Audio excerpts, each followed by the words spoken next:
And I'm planning a DM's roundtable for a week from Sunday. Okay. Yeah. All right. So I already got Stella is on already, and I've asked a couple other brand new people to the community that are DMs. So I haven't heard back from them yet, but I'll have, as long as we have 3 guests, that's 3's the minimum. And then, because when we did it with the women at Greyhawk, we had 3 guests and it worked very well that last time. Yeah. We had Ann and Mandy, and we had Nikki Nerds Out, remember? And it went really, really well. So it was fantastic. Yeah, that was a real good one. So all we need is 2 more guests, and I'll be able to get them. So.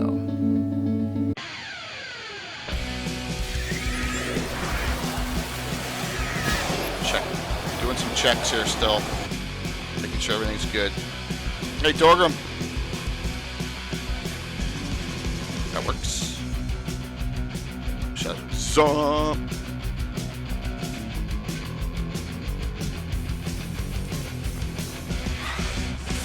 Zump's got one of those names that I should probably know your first name by now, but I just, because you've won a lot of giveaways, but it's just Zump. It is so much easier to remember. One of those. I feel bad. Sound is good, I guess. Hey, Cathay. Yes. Waiting Gary Julian tonight, which is great. Yep. It's good that he's on because he'll probably have created half these games. Yeah. Well, that's a good thing. Yeah. Meaning we should have him on every show. That would be see. Yes, I know, but we don't want to press. That's like that old game show, Pressure Luck. We don't want to play that game, right? That's exactly. I know. I just need to state that officially that I would love to have him on every yeah. Absolutely.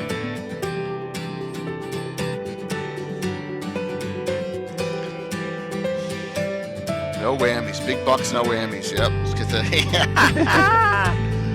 Oh my gosh.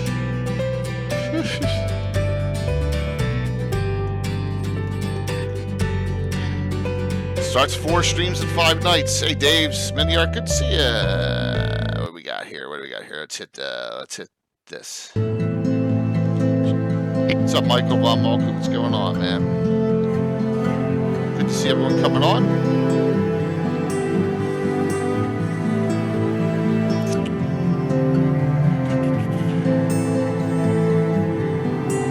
Good evening.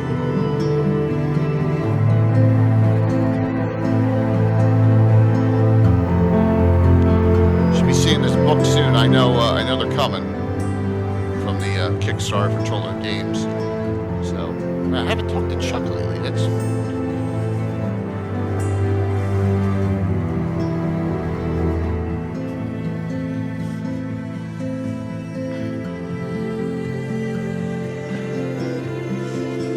Trying to keep on moving here.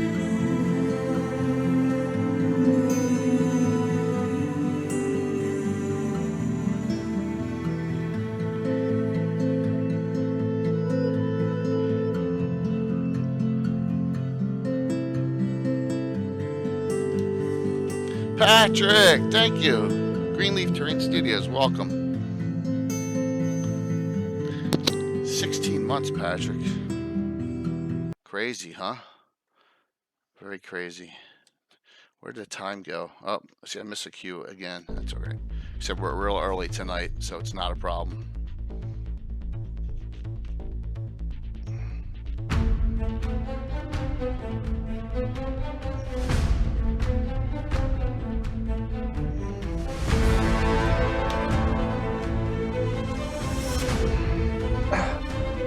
Patrick's been subscribed for 16 months, but I feel like I've known him for 16 years. Isn't it crazy, man? It's just nuts, isn't it? He's awesome. It's really crazy. Just where's the time going? It's all their great chats on Campfire Discord and stuff. Yeah.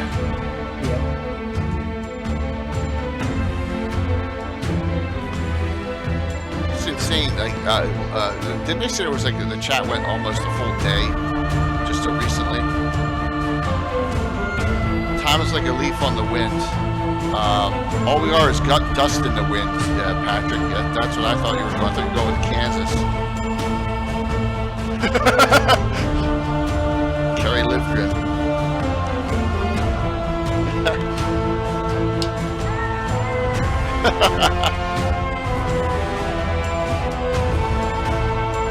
I couldn't help myself. So, by the way, tomorrow night, Infinite Dimensions Games is the giveaway. Tomorrow night, and we're giving away 2 favorites. If you haven't picked them up yet, it's tomorrow night's shot. And there's their mini factory tribes is linked in there too. We can get a lot of cool free stuff each month. We're giving away the Ruined Rookery, and we're giving away the Ancient Shrine, which is that big tree. So.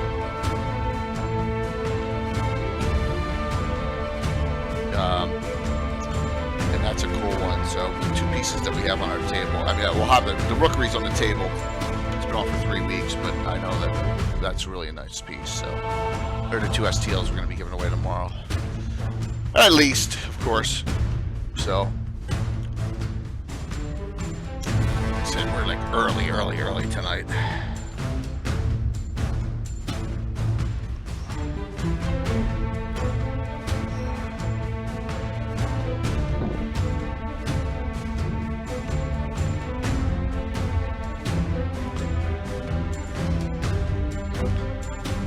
Plus, man, some of the new buildings that are coming out with every month from that Kickstarter are unbelievable. We got the kitchen building. Wow, that's so awesome. Gonna try and get it out as quickly as possible on the table. So, and then these guys, I should say, one-man show is just as great. Jeremy from Gamescape 3D, who's having that fantastic Patreon challenge. Set up a diorama or display of Patreon stuff that he's done the last 2 years, and there's 6 prizes that'll finalize in January, February. We'll have a Gavin show for it, and right now the judges are Bill the Master Crafter, Mike Disney, and I've asked the great Reaper sculptor Christine Van Patten to be the 3rd judge. So hopefully she says yes. That'd be an awesome contest.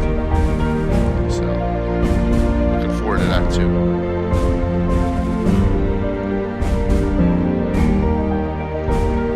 Lots of cool things going on. Let's see what I got the Gamescape shot in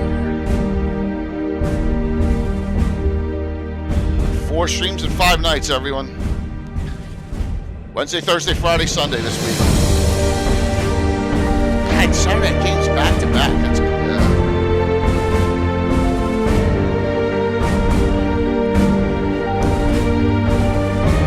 Get a week off though for that.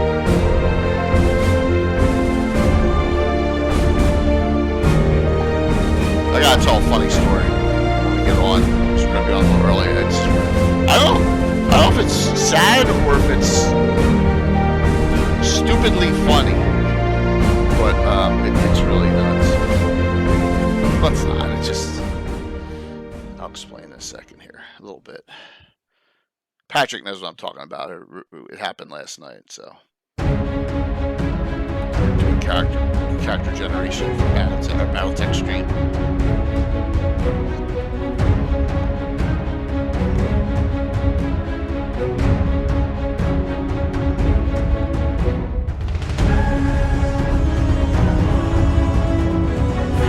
I love the ruler of Au. Brush Harag the Bispecon. Where's that for? It's in Au. It's illustrious ferocity. Bruce Harag the Bispecon. It's quite a mouthful. Yeah. The Orakan of Au. What's up, Kai? Awesome. Kai showing that Michael Baton red flying sword, gold flying sword there of 11 months. There you go. Almost to the spiritual one. We're going to the cross. Getting close. Is it? No, I'm sorry. Let me turn it down. This is just an entry screen, and I'm just babbling. How's that? That's my bad, Dave. I got so many different stream setups for so many different shows, you know, and sometimes the sound is just, it's a different level. Yeah, I just plopped it way down for that entry. We're still, you know, we're like 6-7 minutes out, so I'm just babbling myself right now. Babble, babble, babble, babble. What's up, Fuzz?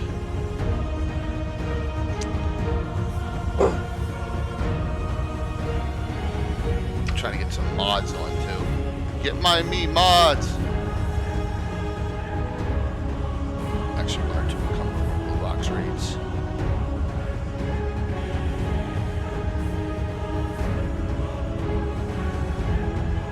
By the way, the song name of that theme song is "They Fought as Legend" is the name of the song. It's kind of cool.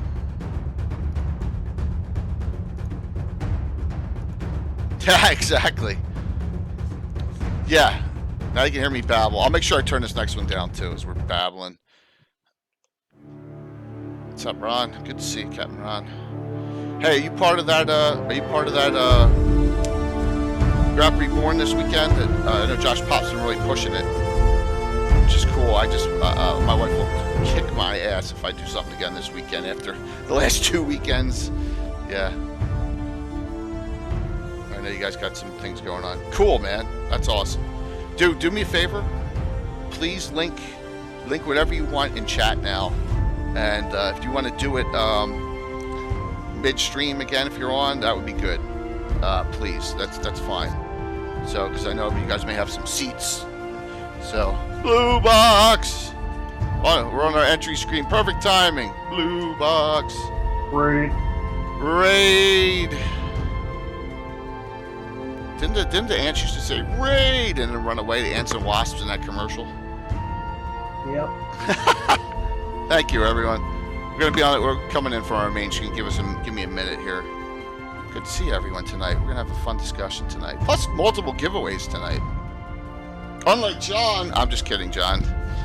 That was a low blow.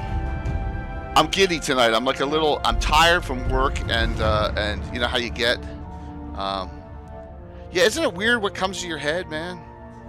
It's just bizarre, all the crazy stuff. But we're talking about leaders of Greyhawk. Oh, and by the way, Gary Julian will be on tonight to join the crew tonight. The Pluffet Smedger himself and creator of much great content in Greyhawk. Did you? Wow. Yeah, it's like, where'd the time go? All right, here we go. I'm going to come on live. We can come on 5 minutes early. I want to tell a funny story. It's a stupid, funny story, which is appropriate for me. Stupid's always appropriate, right? Good evening, everyone. I'm J.K. Lord Gazumba. Starting off another week with a great Legends in Lore. And with me are the partners in crime, Greyhawk Mike Bridges, and the wonderful map maker, Anna B. Meyer. Hello. Hope everyone is doing well, and there, get you that credit for that raid in Blue Box. Thank you. So, Hey, everybody. yes, all right. So this is a 4-stream and 5-night deal. Uh-oh. Tonight, Legends and Lore. Tomorrow night, my normal game, the finale of this crazy game with the crazy necromancers from the High Pass outside Harby. Friday night, the fancy mapping show with Anna, Alyssa Faden, Joe Wetzel, our special guest, and myself. No stream on Saturday, and then a gabbing on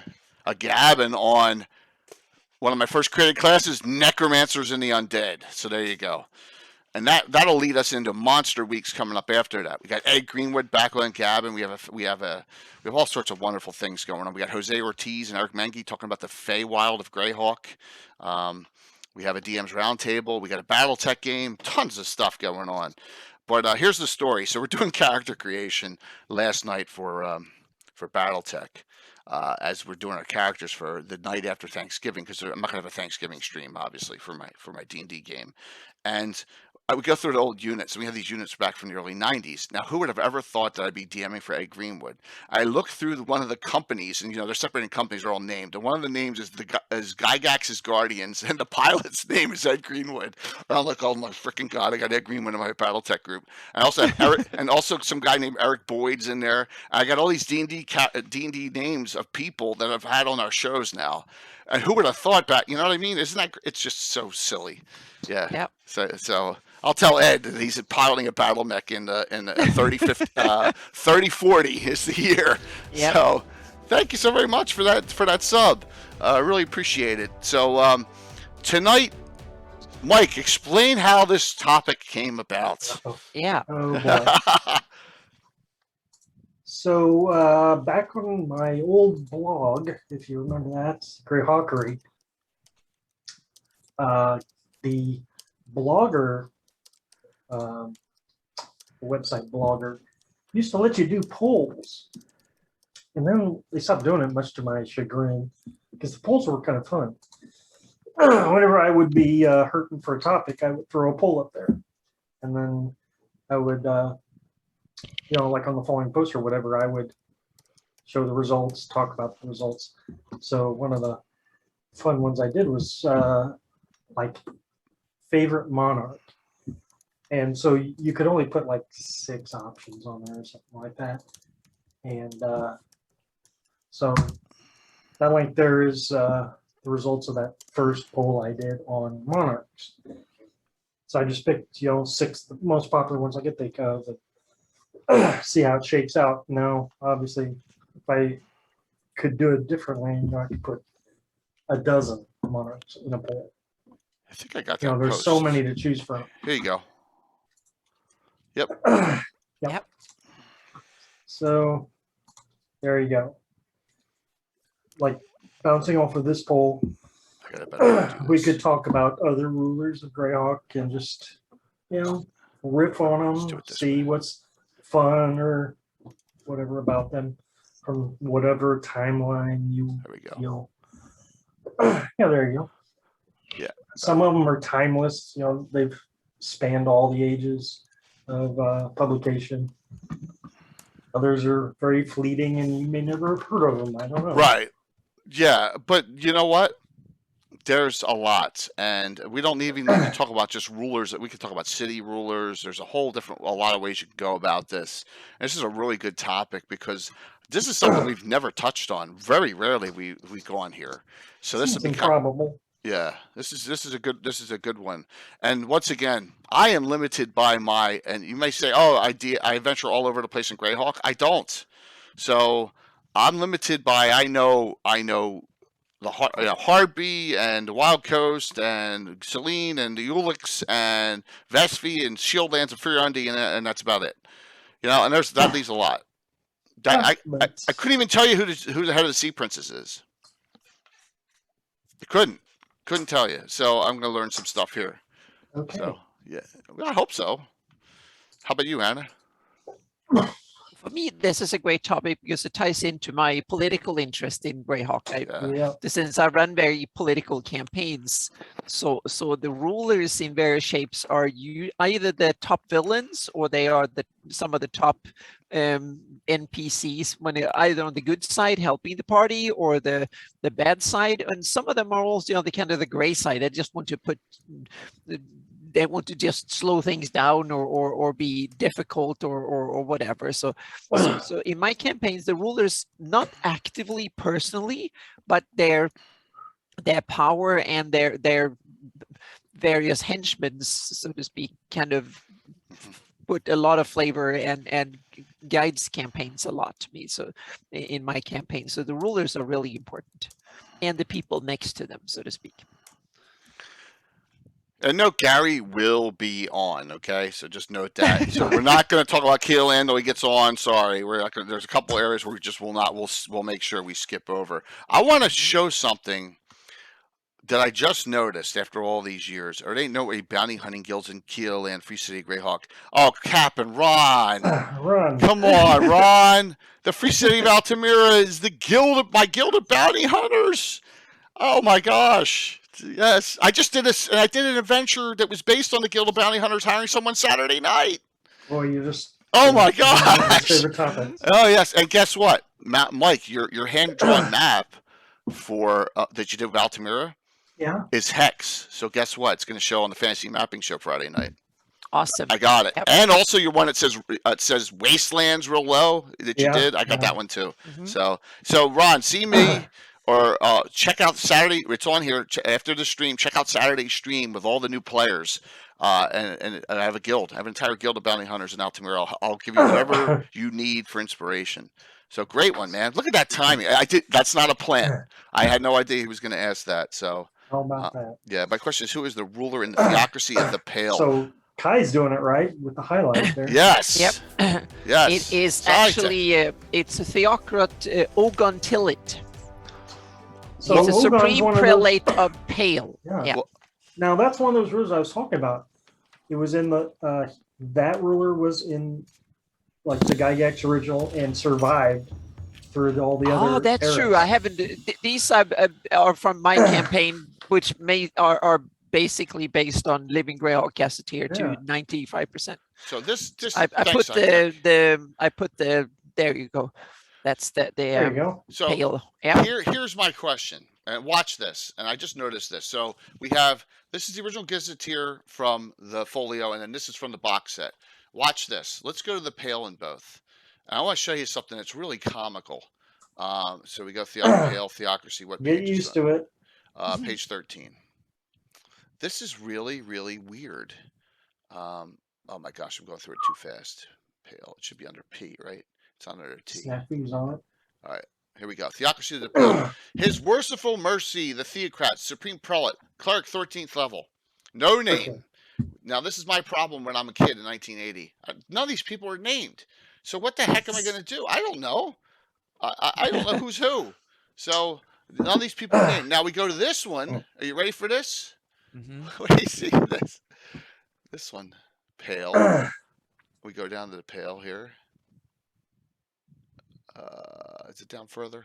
Naz, you're right. Naz. Wait a minute. Where is it? Here we go. It's kind of in the middle somewhere. Deities, St. Cuthbert. I'm sorry. I apologize. I thought I had this prepped. Tritharian, Tritharian. It's got to be up front. Graham, So it's got to then be here. It's got to be here. Name him. They name him and they don't have his level or anything. No, they don't Oh, have. there is no level? No. So You you, sure? yeah. What do you say? So you need both. You got to cross-reference them. I just noticed here. His Worshipful Mercy, the Theocrat, Supreme Prelate, No, Algon Tillet. No level. No class. In this book there's no classes, no levels. It's the Living Greyhawk Gazetteer that has it all, so to speak. That's great. Yeah. Well, but that's a 2 decades later or a decade and a half later. Oh yeah. Don't go to the second What's book up, Will to get and to Dave? get their name and level. Yeah. Oh, This- okay. This. Yeah. Oh, there you go. There it is. Yep. That's where the names and levels are at. Oh, what page is that? 17. It's in the late. So like Naz says, Okay. he goes from 13th to 14th, and then by the Living Greg Gazetteer, he's 16th level. Well, I don't use the rulers that way. So, Naz, very rarely. I mean, the most interaction with a ruler in my campaign is probably, unfortunately, the Prince of Ulick, who's not Olin Stankoron in my game, because he was the first named ruler I had, because I needed to have him named. Wait a minute, page 17? Yeah. All right.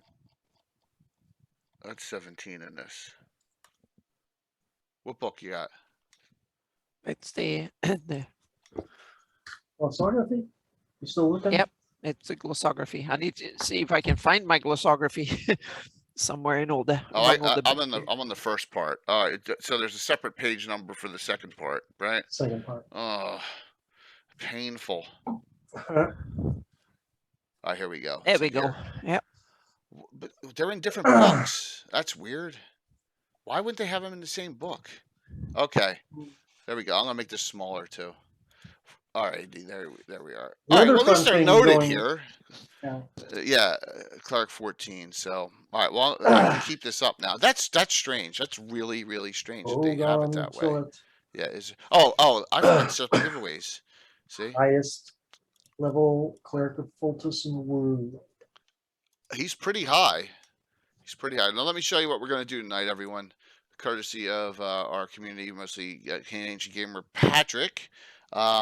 Going to do some classic reprint giveaways tonight. So, You get your choice, and it'll be 2 sets. Choice A, Treasures of Greyhawk, or one of the references that you utilize for tonight, The Adventure Begins, reprint. Okay. Pick B. Pick B1 or B2 and reprint. Chance to get a classic one here, In Search of the Unknown and or Keep on the Borderlands. All right, and then the second winner will receive the other 2 that are not, that you did not win. It's someone else, so that's what we'll do. So, yeah. Discuss Grenell, assassin or cleric. Right. All right, well, Well, assassin. Cleric. I mean, why not? Well, so I'll go cleric too. I go, yeah, cleric. He can be assassin as well in my campaign, but he's definitely cleric. He's head of the Hextorian Church. Okay. Why not? Yeah. So glossography says assassin. So here's the Let's say deal. assassin. Here's the deal. Yeah. Assassins get wiped out in 2nd edition, right? And they get, like, even Turin Deathstalker goes now from an assassin. He's actually dual class. He was a fighter assassin back in the old days. Then they just make him a straight fighter because they want to get rid of the assassin class. So I say, boo hoo. I have no problem with assassins, So, in fact, it's a very rare case that can be a player character in my game. There's like Bill's got like 2 of them, but the bounty hunter replaced them in my game for the most part. So there you go again, Captain Ron. So we can talk about that. I've got a whole class. Just keep using the class. Yeah. Exactly. Why not ask cleric? So he could dual class. He could be both. He could multi-class if he's half elven. He could be both. So I have no problem with it. So, what are the children? Yeah, I don't. Listen, there's a lot of non-family friendly stuff in D&D. Beyond assassins, right? They do have assassins in Castles and Crusades because Stephen Chenault understands that it's just a class. Right, they're bad guys, but there's just a class. So the drawing should be up, everyone. You got 2 sets of great giveaways there. So who do we start with? We started with the Theocracy of the Pale, right? Yeah. I don't know anything about him. Well, just commenting on his level changes through Right. the additions. I think it's plenty good for me. Cool. I'll say this: the Pale don't take crap from no one. I said that they stop IUs. They fight in the troll fens. The Pale are great fighters. They're organized, and I guess your theocracy organization helps you in some instances repel. So I think that's key. The organization, meaning they're very, very, they're organized and effective that way rather than individually. Which is built. okay. Which is perfectly okay. Mm-hmm. So, and there's no, like I said, you can do whatever you want in your game. If you don't want to have assassins, hey, that's perfectly fine. If you do, it's okay. It's just a. I had wondered if that was an outlier. Like, I was looking for some other assassin ruler, and I think the only one that I spotted was Drax. Really? Relastra. Yeah, he's Relastra is an he's odd multi-class. one out. So to He's speak. multi-class though. Is he half elf? Right. I don't know. Or No, dual he's class not. or whatever. It says all right, right here. It says assassin 6, magic user 9. So he's dual class then. He's a dual And then class. he. Oh, in yeah, later you're looking at the editions, They changed that to fighter. Yeah, Fighter They He's- changed that to fighter he's a too. Wizard Yeah. fighter. So yeah, in Living Greyhawk Gazetteer, he's So was Drax a human all along? no, I he's think an so. animus. So he No. used to be. There was no he used to be. back here. Meaning he used to be human, and then yeah. All right, so he was Muslim. dual class. He was a dual class. So once again, they changed assassin to fighter here. Hey, whatever. It's not a big deal. Yep. All What's right. weird is, Yeah. I always thought Drax was a rogue for some reason. Just Well, in my Rogue assassins head. seems are to be the rogues. most common Yeah, okay. ruler class, so to speak. The rogue seems to, or thieves would seems to think. be, seems to be flexible class for rulers, so Yeah. to speak. So if you remember the old school rules, assassins had thief abilities 2 levels less than a thief, with the exception of the assassination table. So they Okay. did have thieving abilities. They just weren't as good as thieves. So No, he goes from rogue to not rogue.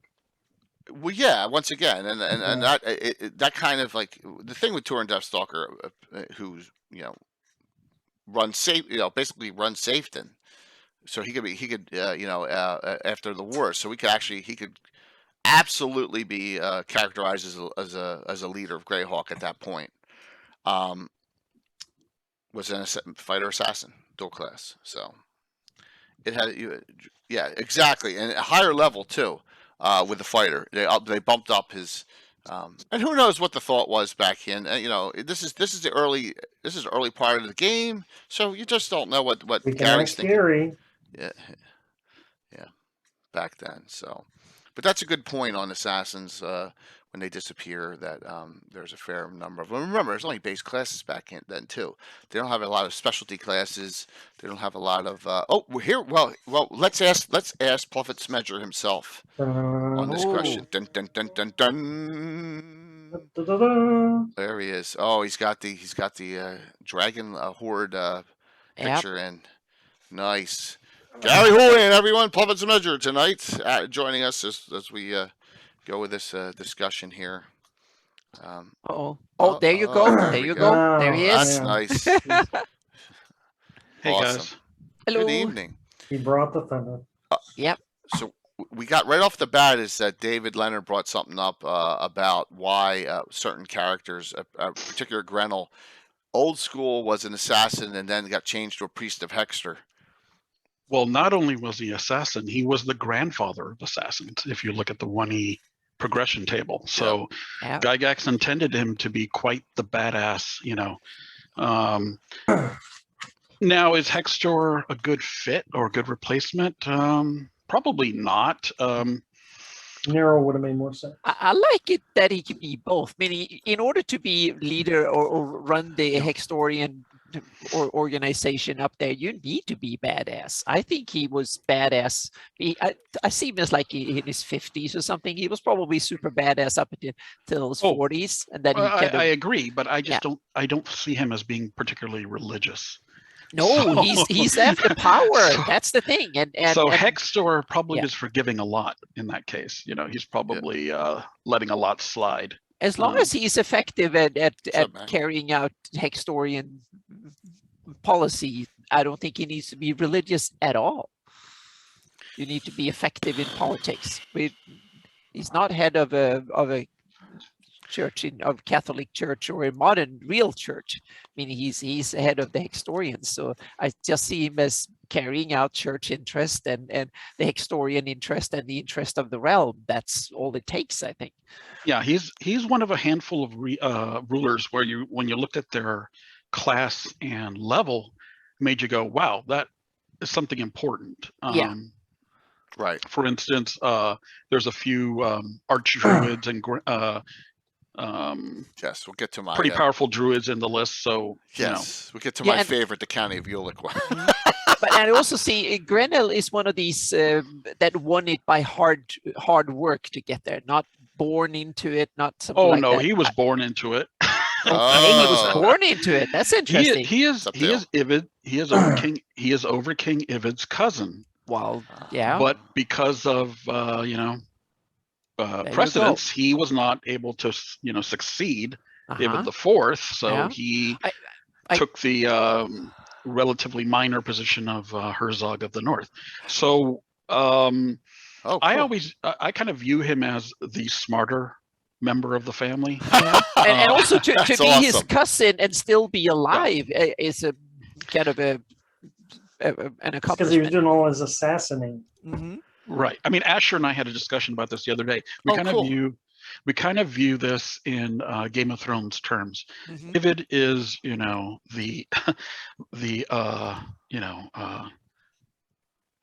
what is his name? King Joffrey. The Joffrey-like figure, right? And his grandfather is Grenell, even though they're closer in age than those two would have been in the series. But things were going well as long as the family kind of held firm across the Great Kingdom. When the Animus was created, things kind of blew up. Then Ivid was out of control. Yeah, think about that. So none of these, are there any female Animuses, by the way? Yes. Okay. These guys and gals, fighting each other and killing them off becomes much more difficult now, and it's basically a grand detente almost, right? Because they're just all there now, and they're just all existing. It's kind of strange, right? You know what I mean? There's not a lot of, well, if I kill him off, cut his head off, he's gone forever. You know, it's a little more difficult. And they're not as powerful as liches, right? They're probably not even as powerful as Death Knights. Wasn't the point of turning them into animuses to make them more loyal, and then it didn't work? Yeah, it seems really far-fetched because most of them aren't under his thumb or never were, and but at least they're persistent. They meaning they don't die from old age. They're still around, and yeah, you probably should have put a twist in there where maybe they were somehow connected to the first Animus. As a matter of fact, I don't think Ivid was even the first Animus. I think he was suffering from a waste. I'm sure he tested it on someone first. Yeah. No, he was suffering from a wasting disease, I think, and then became an animus when there was no other solution. Yeah. Oh, okay. Yep. So I'm sure they tested it on some first, and then they did it for real on a bunch of people they wanted to control. And yes, in my campaign lore, the Lady Death Knight is the one who invented the animus. Oh, Lady Cath? Yeah, she invented the animus with the priest of Hextor. Yeah. Awesome. Priesthood of Hextor, while studying Flan legacies from that part of the kingdom. So for her, it was a very personal thing. She wanted to create a mate, someone who would be tolerant of her undead status. But Ivid saw that maybe it had a second purpose, and he decided to use it in order to reward and punish other princes. Now, I don't like the idea that Drax of Relastra was converted. I feel like he would have been too smart to allow that to happen. But other than that, I'm not. Yeah, so he. Wow, it was. Go ahead. It was the story of Dracula in reverse, basically. Then creating a vampire bride. That's okay. All right. Did not know that. So in canon, Grenell, he was not turned into an animus, right? No, he definitely was too smart to let that happen. Yeah, exactly. So say my campaign now, he's contemplating lichdom because he realized that he's getting old and he needs to get a grip on things, so to speak. See, that's where it's strange then. So if Cath, a Hextorian, create the animus, and Grenell wasn't changed, then it wasn't something to increase Hextor's power, right? It was something to increase Ivid's. Yeah, and to me it's kind of interesting, and I'm really interested in Gary. You mentioned that the connection to the Urflan, because it's so cool that they're already now flirting now and then with old Flan culture just for convenience and stuff. I love it because that builds complexity into the setting. So centuries ago, they defeat this culture which dominated the north of the Great Kingdom. The same culture which, by the way, brought low this elven city of Summer Stars. So this was a powerful culture. They destroy them, but they don't destroy all the legacies that they left behind. We have the Cauldron of Fiends, the Cauldron of Night, the Causeway of Fiends, some fading lands that are pretty interesting. So the Nalax kind of, latch onto this material. And, you could argue that maybe they became darker and darker over the centuries because of it. The current iteration of the Malachite throne, for instance, it was one that they created in the 450s in order to, give it these magical powers that it didn't have before. So that is all this. Just for everyone who's out there who's new, that's all from the Ashes era, 2nd edition, pre-3rd edition. All that takes place. Just so you're aware, this is post the early. This is pre Gary's Living Greyhawk Gazetteer with Eric Mona and whining and all that's. So we're in that era we're talking about now. If for any of you don't know that, all this encompasses from 80 to 2007 was when Paizo lost the license and Expeditions Ruins of Greyhawk came out. That's the whole era. That's the length of these publications we're talking about for the most part. And just so you're aware, it takes over a long period of time. What year did your book come out, Gary? Was it 99 or 2000? I think 2000. Yeah. Okay. May have been finished in 99, but all these details about the rulers, I think, are going to be focused on 576 and 591. Okay. What happened to these rulers throughout the Living Greyhawk campaign? I have no idea. They I all know got killed. in a lot of cases they were killed off. Yeah, we have to stay with the 591 with the Living Greyhawk gazetteer. Yeah. Yeah, crazy. And or they got turned into a vampire and they ruled all of Furiundi. Well, bet since we have a you couple of matches in that too. brought that up, Jay, let's Well, talk about trauma. how have you guys been going, in order? Or? No, we just No, someone we- brought up Theocracy of the Pale, and that's all we go all started. over the place. Yeah. But Oh, okay. Well, Theocracy Yeah. of the Pale is your classic papacy. Yes. He's elected to become the prelate, the What's up, theocrat. Jason? Yep. And I don't think he's a villain. I don't know if we have his alignment, but I never thought of his. It's got to be lawful okay. neutral. Most likely, he might Yeah. have tendencies. Yeah. Yeah. I mean, the way Sargent has done it, I mean, what else could it be at this point? Because I can't see a lawful good ruler putting up with that strict lawful neutral doctrine where it's my way or the highway and you get burned at the stake. I don't think that if he was lawful good, he would be putting up with that. If he was lawful evil, I think it would go even worse and they'd be expansionist. But he's lawful. I just think it's lawful neutral. That's my opinion. I could be wrong. But once again, that's something we don't have. We don't have their alignments at all. And this is where I'm not bashing 5e. This is where alignment is important, so you get an idea on the ethos of an NPC, so you can role play them. And you can make them whatever you want, but we all assume like Yola and Lady Ralta's chaotic good, right? And we assume that Olenstead Karan's lawful good. But that's a good thing in Living Greyhawk yesterday. We have the alignments of the rulers. Yeah. What's that? You say the Living Greyhawk book? Their alignments are in here? Yeah. Yes. Oh. Yeah. See?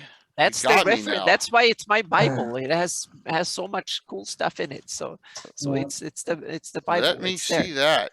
Yeah, every ruler has their level and alignment. Oh, wow. All right. And you also have another key to this. You have the government type listed under the ruler, which is another really good key into it, so to speak. So take the ruler, his or her alignment, and then take the government type, and you can figure out to a large degree what the realm is, how it's run, so to speak. See, now I'm trying to find the Living Greyhawk. It's going to be. I didn't Living Greyhawk deities. I listed them all in my notes here, so it's. I did not crash. All right, I haven't crashed anything yet. Woohoo! All right, so now I have a third PDF up, and now we can go here, and we have the Living Greyhawk. And what chapter are all them in?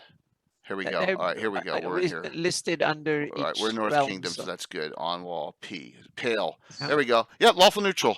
Lawful neutral. Okay. All right. So now I have all three up. We can cross-reference all three references: glossography, box set glossography, and the Living Greyhawk Gazetteer. We have all three. Very, very cool. All right. Excellent. So when we go there, I can switch between all three and get to everyone else. 5e has although I think in most cases the rulers are the same between 576 and 591, so we can work from that. Yeah, except probably in conquered areas, right? For the most part. Mm-hmm. Yeah. So all right, where do we want to go? Mike, this was your article we started off on. What do you want to talk about? Which, by the way, come on, people who voted in that poll. Yeah, I know, it's ridiculous. Well, that was 4 years ago, 5 years ago. Most popular. Oh, you're gonna go to mine. All right, so now I'm gonna switch gears. Oh, I put in that poll that if I had put Jose! Countess Bellissica on there, it would have split the vote for favorite monarch. And that's who I want to talk about.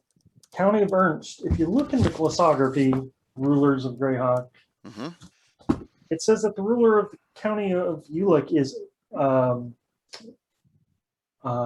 county of Ulick, county of Ernst. Sorry, y'all. Yeah, the ruler of the county of Ernst is Lorgan. Correct. A 16th level fighter. But then when you go into the guide, which is in the same box set, the ruler is Countess Bellissica. And I can't off the top of my head think why that discrepancy. Now, what does the folio say? No, I'm getting to. I'm in yours, so hang on I'm a going second. there I'm first. going to look at the Ernst. folio. Let's see here. All right. Folio reprint. Valley of the Mage. Oh, I hate it when it's cut across. I hate that when it's like snapped off in half. Who edited this? I'm sorry. I'm just kidding. Roger Moore. Folio. Countess Folio says Bellissica. the Countess. Bellissica of Ernst. CG female wizard 14. And then when we go to here, Ernst is County Lorgan, fighter 16. So, We got to assume that that's a mistake because we got 2 out of 3 saying it's Bellissica. Yeah. And what Jason, what does the Gord novel say on this score? It says Bellissica, right? he just posted all his links there, and it's got to be the Gords. A lot of references. So we have to assume Lorgan is who preceded her. So, or it's a mistake. It was something attributed to another place. It probably is a mistake. But what's weird is then if you go by the folio, she's a fighter, right? Mm-hmm. But isn't in the Living Gazetteer since she a wizard? Yeah, right here it says wizard. Yeah, 14th, so she's not going to I'm sneeze at. all mixed up. I'm all mixed up. Feudal. I think County Ernst was by Eric Mona. If we're lucky, he'll hop on tonight like he did last week. I don't recall any discussions of a need to change her class. Now, we Jen says it is. We assume that I'll be right back 1 minute. Radagast City is kind of like the center of illusion magic in the Flannis and has a particularly notable school of illusion magic. So perhaps she's somewhat trained there and associated with it. The mystery with her and also with her cousin Carl is, are they Sul or are they Auridians? The countries are largely Sul, especially the duchy, but both appear to be part of the House of Gelor, which is very likely Auridian, and spread across the north all the way to the Bone March. So if anybody has, this is an area of lore I've been trying to nail down. So if anybody has any evidence to suggest one or the other, now it wouldn't be unusual for a realm to be ruled by a culture that's different from the people who largely populate minority it, rule. And especially since it was part of the Great Kingdom, which probably wanted to have Airdian rulers in exactly running the provinces, so to speak. It's possible that these houses were put in place, more than 300 years ago when they were part of the Great Kingdom. Yeah, and there might also be not from the outside. It might have been from people who are living inside, meaning we need to have, this is the big power in the East that is going to engulf us. So so let's have rulers that can talk to them and deal with them, so to speak. But about Bellissica specifically, if I recall right, because I've used her in my campaigns before, she's one of those rulers that is like universally loved. Like she has no enemies. And she lives next to the Bandit Kingdoms. Yeah. And I always thought that fascinating. Well, one of the things that Jason and the crew have uncovered is that she's actually a lot wilier than the material lets her look like. She actually controls a big spy network. The Rennie work for her. She's pretty on top of her game. So if she's perceived as beneficent and wonderful, it's through a very good PR campaign that she maintains, because no one seems to know that she's a player. Cool. Well, this is you know, good rulers in this time frame are, you know, tough to find, right? It seems like a lot of disappeared over time. What? So, how about Nyrons? So it's something I don't know about. I know Von Moku does, but Well, if you notice in my poll, Myron came in last. yep, he came in very last. So They got a lot of bad rep. I don't know why, but they got a lot of bad rep in. the question is I why, take right? them as I take them as a fairly stable country. Yeah. So let me get up here. We're trying to get the boring ones out of the way first. Well, I don't. Yeah. or what? I'm asking one I know nothing. I know nothing about. I know zero about Nyron. Here it is. Great name though. His August supremacy, Altmeister of all the Airdy, King Linward. Yeah, they have ambitions, so to speak. It's the secret. They have secret ambitions. That's how I see Nyron, so to speak. That meaning they kind of. That's interesting. Yeah. He maintains an honorific, which is supposedly still about the Aerdi. Yeah, they not about exactly, the Nyrond. Exactly, they have attempts or kind of claims to Aerdy fame and it's higher. possible that the foreign policy of Nyrond is to suggest that the turmoil between crowns was a usurpation of their right to rule over the Rax if the Rax line had died. So okay. They may think they're the legitimate overkings of the Great Kingdom. What I have in my campaign. That's what they when you aspire secede to. from the Great Kingdom, you should secede your claim on the throne. Yeah. Right. Well, people tend to be hypocrites, but in my campaign, that's what the Nyrons with the Ernst are gaining up together to take the mantle of the ruler of the Airdy, so to speak, and the successor to Rossi's. That's what they tried to do. They haven't fully organized it yet, but they have the grasp to it, and they're now negotiating with the United Kingdom of Alyssa on see if they can get and the Crandons are secretly on board, but the rest of them are not. So it's kind of that's where it will be, so they can kind of take it back from the Northern Kingdom. What happened to Archibald? Did he die of old age? Archibald III, it says no, here. He was Gary, you know it and best. then it goes to Altmeister, King of Linward. So what happens there? Anyone know? Linward just keeps on keeping on. I don't know. He just. I'm saying that was turmoil. He was murdered by one of his sons. Archibald was king of Nyrond in the Gord books. Exactly, he was murdered by one of his sons, and then the other one took over. Yeah. There was a second son named Sewert, if I'm pronouncing that correctly, and he was a villain. Yep. So he murdered him. Oh, of course. Someone poisoned him in Living Greyhawk, according to Von Moku. Imagine that someone died in Living Greyhawk. Yep. And then the other son took over and. Listen, I mean. The challenge that these Living Greyhawk triads were faced was that they had to create adventures within their own realm, and they couldn't go beyond their borders, right? Yes. So they all reached for the classic fantasy tropes, you know, the monarch that gets killed, the princess in trouble, the dragon that comes, you know, the extraplanar threat. So it's not a surprise that every realm then every good realm went into complete chaos in the Living Greyhawk campaign, simply because how the campaign was structured, and that was kind of sad.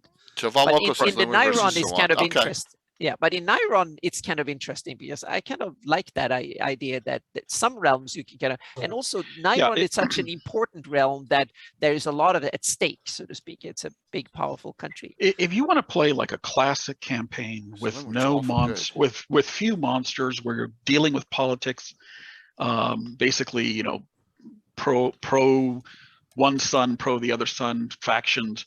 Nyrond is your place, right? Yeah. It's gonna be a human campaign with a lot of factions, and you can you know, have a lot of human on human kind of interactions. Yeah, but small skirmishes, various lords go to a battlefield to make find out who's the strongest and stuff like that. So But it sounds like a cool LG plot line. The son killed and usurped the throne, and then Linward spent the entire plot line getting it, and Living Greyhawk getting it back. I mean, that sounds cool. I mean, what you know? Yeah, part of it. Yeah, so, I like it. You know, it just doesn't have many. It doesn't have a lot of dungeons. It doesn't have a lot of dragons. Yep.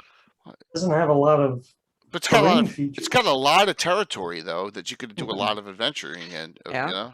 So Yeah, it's a shame. I mean, can you guys name a single module set in Nyrond No, I don't before think living they're. Greyhawk?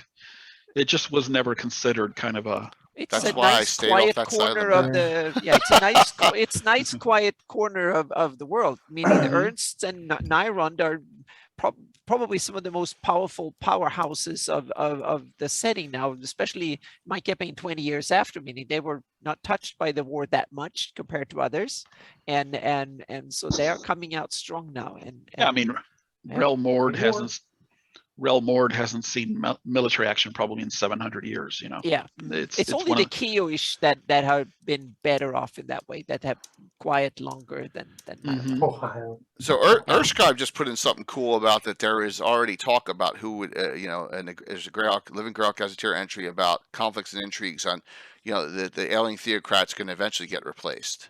So that's cool. So that was going on in the Pale. Whatever happened to that, Yeah, So, and we have another. Oh, sorry. it's like Ohio. So I created those two prelates as potential axes of thought within, a more progressive and a more conservative one. The idea that, that the PCs can rally to sort of a lawful neutral or a lawful good banner if they wanted to. Do you have the alignment map from the glossography or the? Sure, I can. That's from the 83, correct? And it's in the original. It's in the glossography. So it should be in here in the. It's a very telling map. It should be here right at the beginning. It's somewhere in the middle. In the middle of the 83 glossography. I think it's after all the nations, so it might be in the guide. All right, so here we go. It's before the. It's in the first guide. It's in here. Yeah. Okay. Before the religious stuff. So there it is. All right, let me shrink it a little bit so it fits all on the page. Okay. So these are supposed to be measures. Cool. Of how the nations view the law within their realm, and the common weal. So it's interesting that Nyrond, the Pale is not considered a safe place. It's kind of a gray area. Part of that is because I think they border a lot of dangerous places. I mean, the troll fens themselves are probably extremely dangerous, and it's also just not safe to travel through that realm without getting harassed. So here's the one I really on this map pick a bone with. I'm gonna blow but it looks like Nyrond is also lawful neutral. Lawful neutral. I think with millions of people. But look at this. How the hell is Selene not chaotic good? That makes no sense. None. That makes no sense whatsoever. Yeah, that makes absolutely no sense. None whatsoever. But they neutral good. This is 1983. This isn't true neutral. But they were very into neutrality in this edition. Not in 1980. No, I don't know about that. Well, in Gary's, there's always about neutrality and the balance and stuff like that. I think Anna may be right. I don't think this is a mistake. I think if you look at High Folk, for instance, High Folk is chaotic good. Yeah. And that makes High sense. Folk is chaotic good. Absolutely, right here. High Folk is chaotic good. And I think Selene is kind of it's a little bit more wary of a place. It doesn't. Yeah. It doesn't export. It's neutral to neutral good. It's kind of lawful, but there's lawful neutral down here too, which makes no sense. That's just my opinion. Maybe that's because of the Lort Mills. I don't know. I think it makes sense in some ways. Yeah, I can see them going from neutral good to lawful neutral. Yeah, being more on the lawful side than the chaotic side. Yeah, slightly more. Okay. Yeah. Enforcing their isolationism is kind of a lawful neutral. Exactly. Thing. That's a lawful neutral stance. Yeah. And then deep down they're neutral good, meaning they're really good to their friends and skip the rest. Okay. I always just see elves as chaotic good, period. That's just I'm not that simplistic in or single-minded when it comes to the elves. I see them as a bit more multifaceted. True, but every other location on this Greyhawk map with elves in it has the crescent moon. Every single one. Yeah. But I also see it from Selene having more older elves, so to speak, meaning it's been around and it's being ruled by the elderly in a way. Okay. which I think. No big deal. I mean, yeah. like I said, it's an old map, and it's good. It's a real good guide. Notice all the barbarian states are all just chaotic neutral, which is funny. Yeah, and look at other than the Wild Coast and the Pomarsh, almost everything in the center of the Flannis is good. Yeah, Sheldamar and yeah, absolutely. And they have Sundi and Onwall also is good. Running through here, and they got I guess Iron Gate's very dangerous, and that's why it's more gray. They have that as lawful neutral right there in that area. Yep. So they also have the Scarlet Brotherhood here. Down here is lawful neutral, which is a little bizarre. Yep. It's an interesting evolution that they underwent. I think they weren't conceived of as quite as evil when they started as they became later. I think Rich will be happy to see this. Yeah. Yeah. True. Because he's right. Yeah. Yeah. It's an interesting, definitely an interesting. But you can't lay that the blame of that at Sargent and those guys, because it looks like Gary was intending that direction for them as well. Yeah. Look at Mike's all. This is a bad place. Oh my God! Yeah. Oh, it's just a dark. Yeah, it's just dark, chaotic, neutral, chaotic evil. Well, check out it doesn't even have an alignment. It's just a dark spot on the map. Check out the Valley of the Mage. Yeah, it's a question mark there. It's like instant death if you cross these. Yep. And we will discuss that a little bit on Sunday. Just kind of fun. There. And also the Beclunish West there is kind of all over the place. Well, literally. it's always they've always said in the discussions that Ekbir is the only one that has the beacon of light in it. Yep. You know, and that the rest look more lawful neutral. I mean, this one here, is that the Paynums? The plains? That's not Zeef, right? This plains of the Paynums. The plains of the Paynums. Yeah. Cat all neutral. Basically.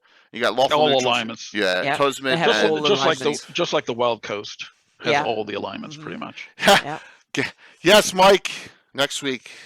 All right. Let's get back to the rulers here. How about we do that? So it's Mike, alignment is a slippery slope. Oh yes. Let's go to Mike and Ool. Who was Drask and who's ruling now?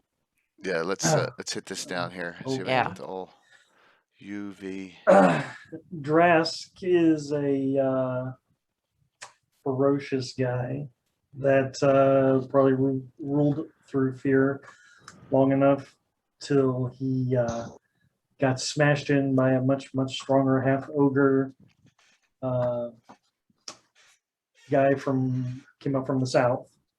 So might makes right and all, and there's no hereditary ruler or house. I can't remember how I wrote it up, but there was nothing that implied that Drask was related to Bruiserog, but I might have implied that somehow.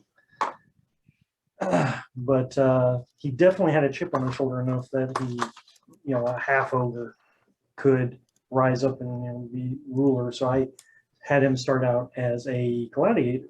One of them old stories. Gladiator who rises to build his little, he gets his following, and then they go up to Ulacan, from Tesser to Ulacan, and he knocks Drask off the throne. So Snafu brings up a really good point. David, the alignment, the alignment of the rulers and the regular people don't have anything to do with each other necessarily. True. Yep. And even the populace isn't a monolith. So, and I guess sometimes it can be the opposite. Evil ruler might be a lot of people who hate him and are good, but because they see real value in each other, so to speak. So they might be very different from the ruler. Yeah. So sometimes it's just you got that evil leader taking over, but it's not that way early on, right?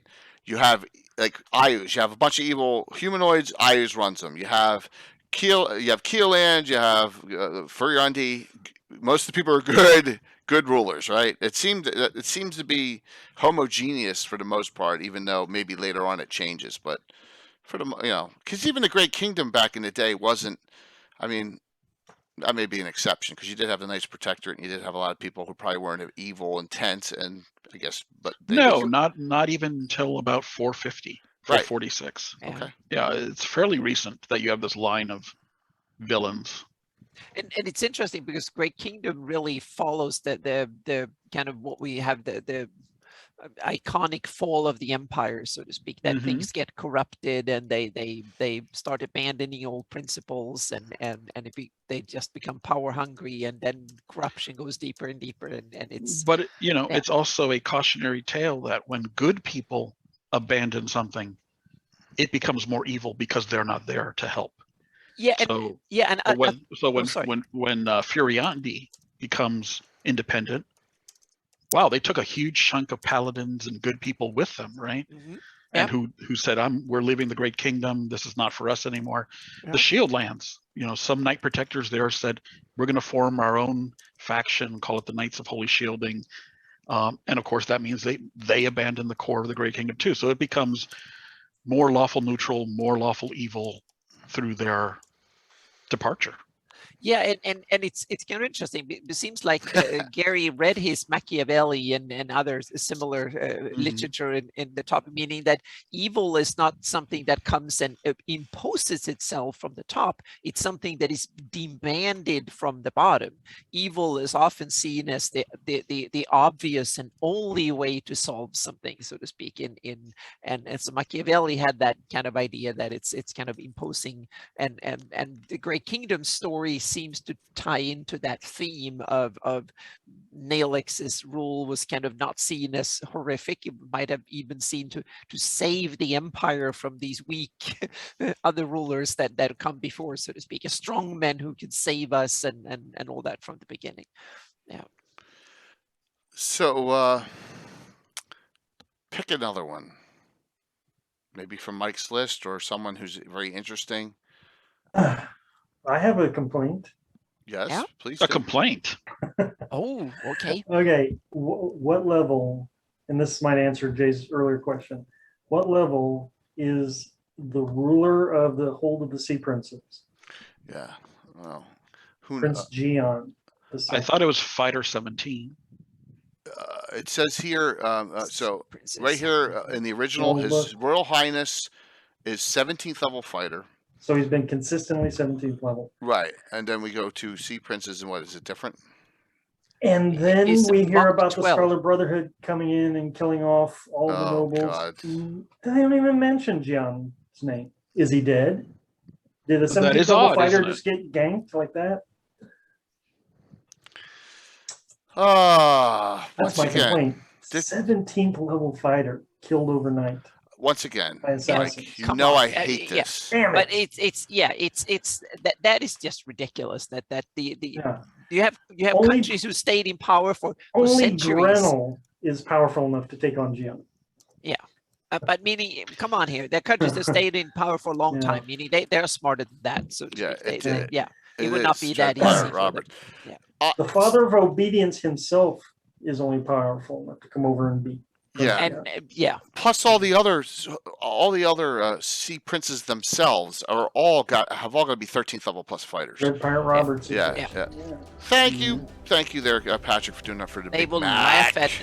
They will take these kind of interlopers from the Scarlet Brotherhood, hang them up, cut them to pieces, and hang up the pieces to dry outside the castle to show off something. So thanks, Mike. 20 months, man. Thank you. So. We are in agreement here, and Gary, I don't know what your thoughts are, but Mike and I are in agreement here. Don't F with our Sea Princes. Yeah. Okay. What's the other rulers of the Sea Princes? Yeah. They can. It is very odd. They can defend themselves. Yeah. It's very odd. The highest level for monk in old school was 17th.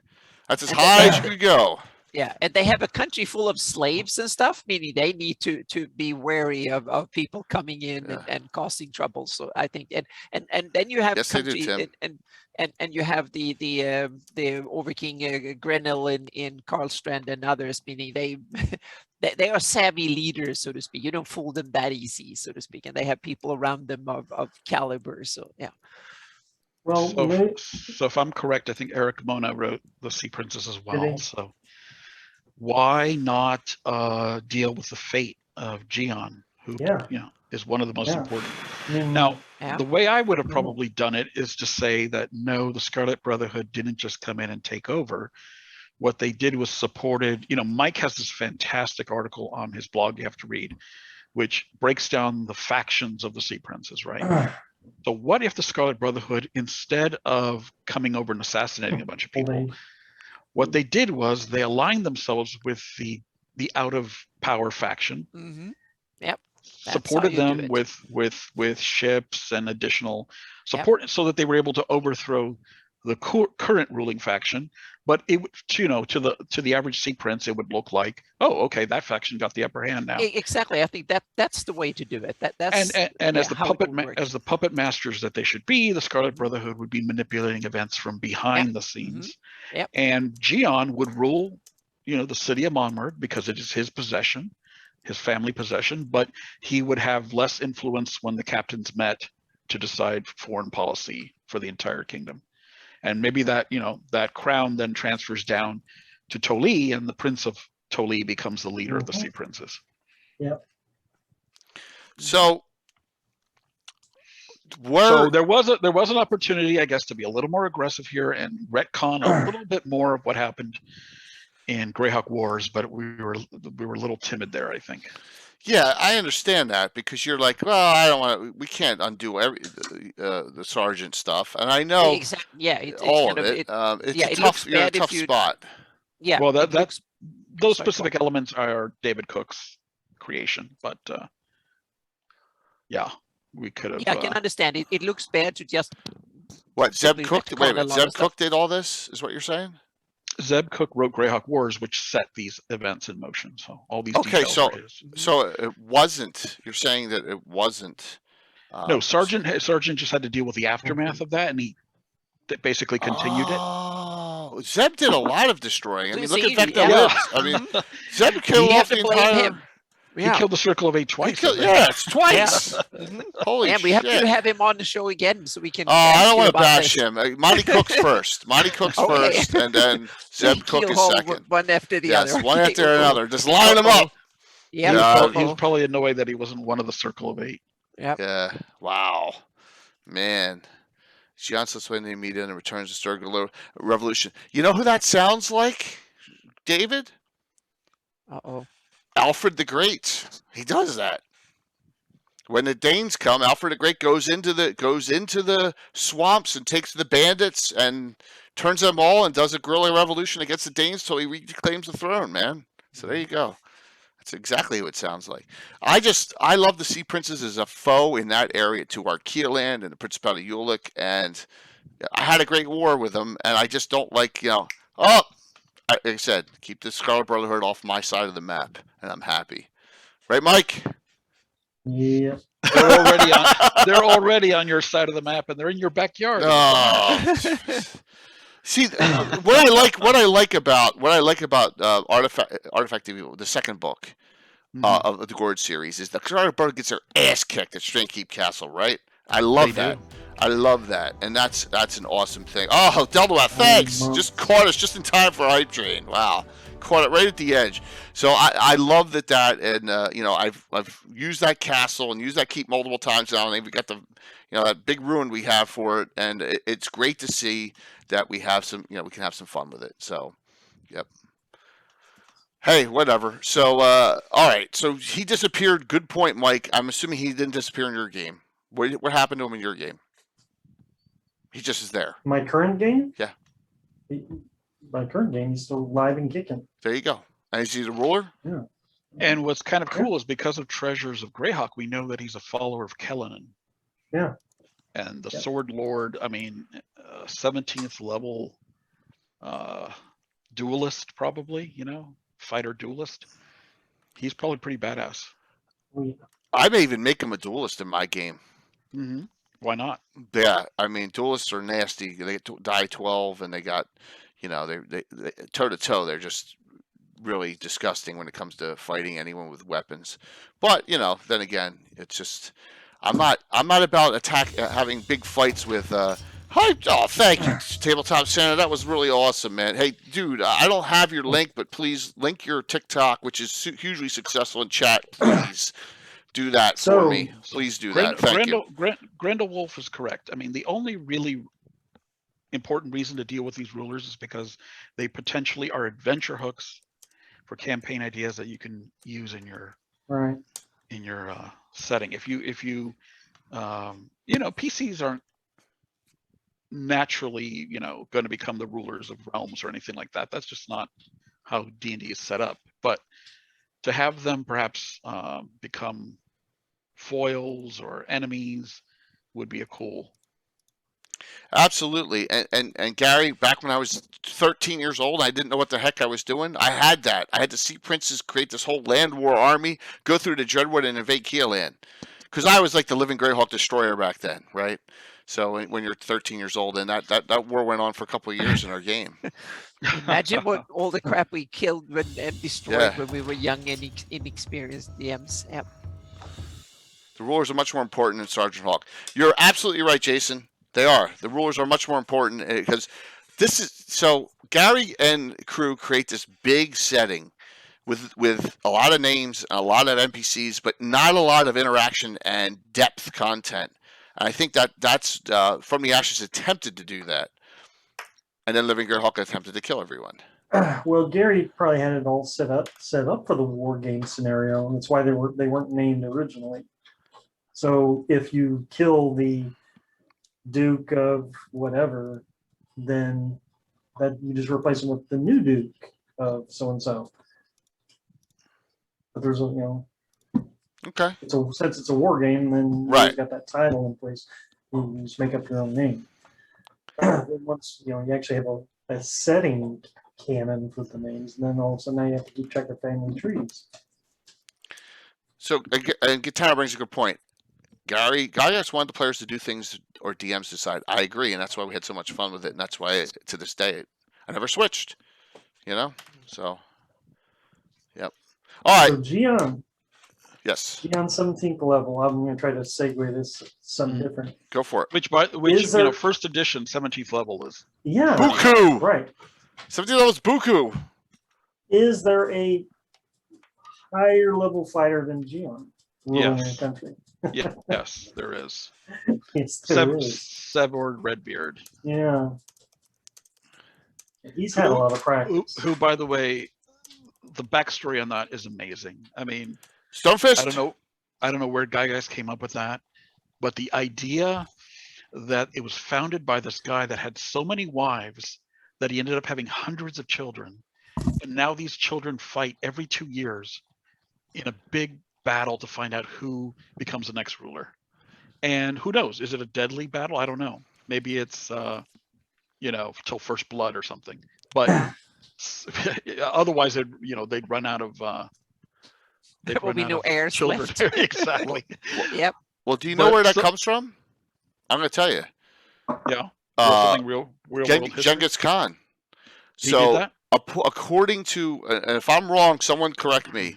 2% of people in the world today are related to Genghis Khan. At least within what the Mongol control, like Eastern Europe and Central Asia and all that. So yeah.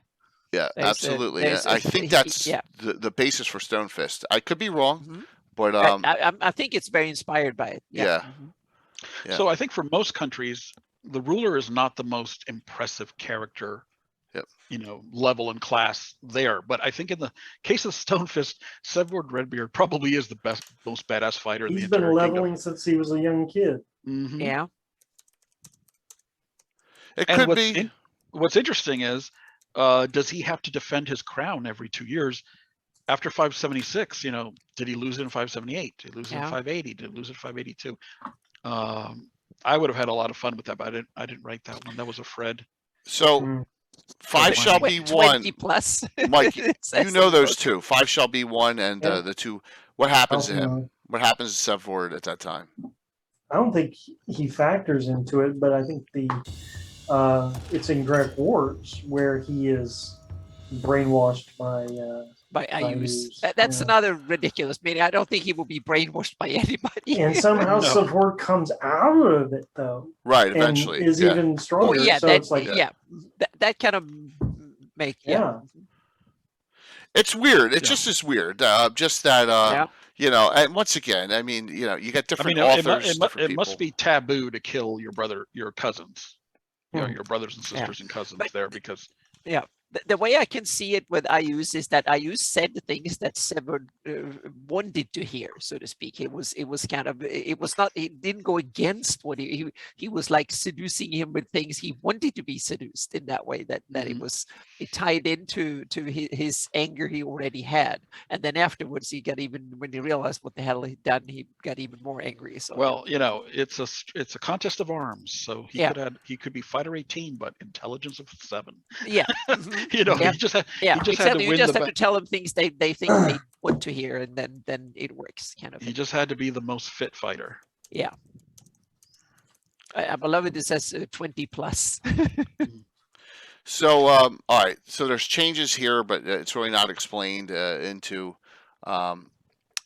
because now it's Relt Svedlord CE male human fighter 20 plus. It says Yeah. because the 3rd edition you couldn't go above 20th. Right. Well, that was And- big and all sorts of stuff. You could. And could we go didn't on have forever. the 3rd edition rules when we were writing this book. Yeah, so you just exactly that's true. You just Ah. had to assume a bit. So, So yeah. we kept it Something pretty nice. vanilla. Yeah. Kept it pretty vanilla.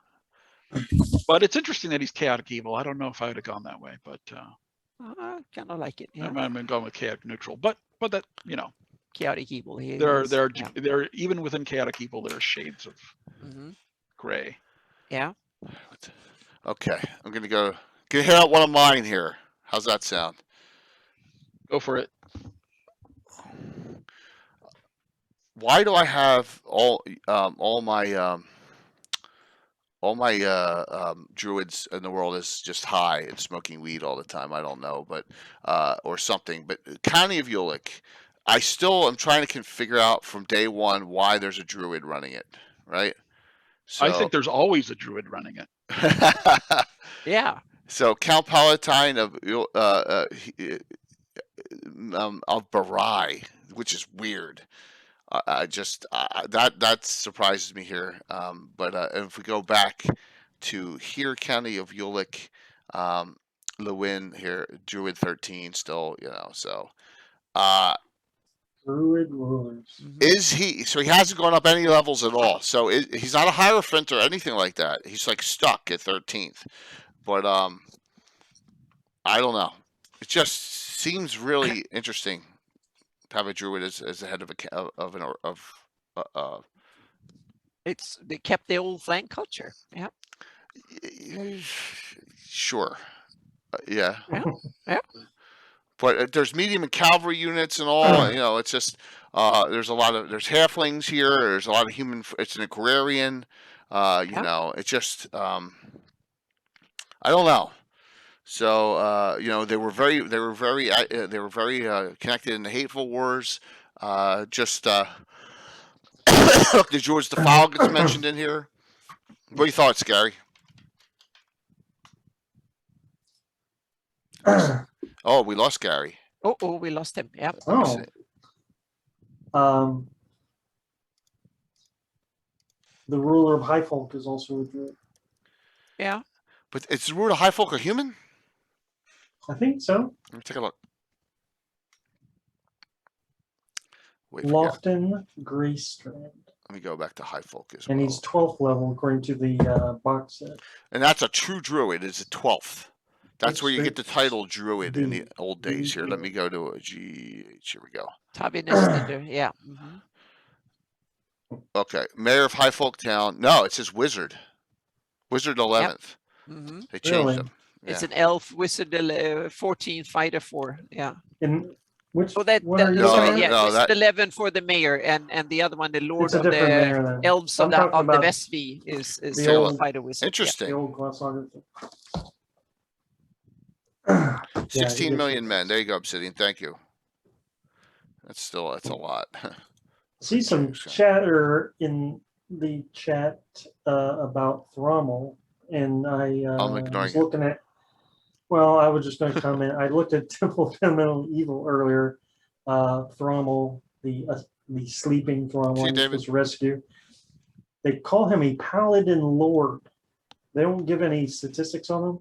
Uh-huh. So I have to assume in 1E2E, Lord means he's name level, which would make Yeah. him 10th level 10th minimum. up. Yep.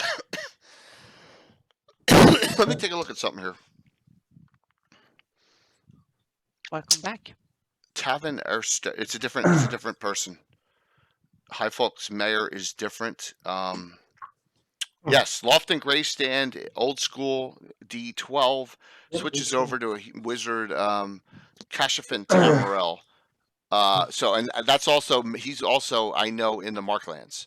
So Kashafin, yeah. So they do change it there.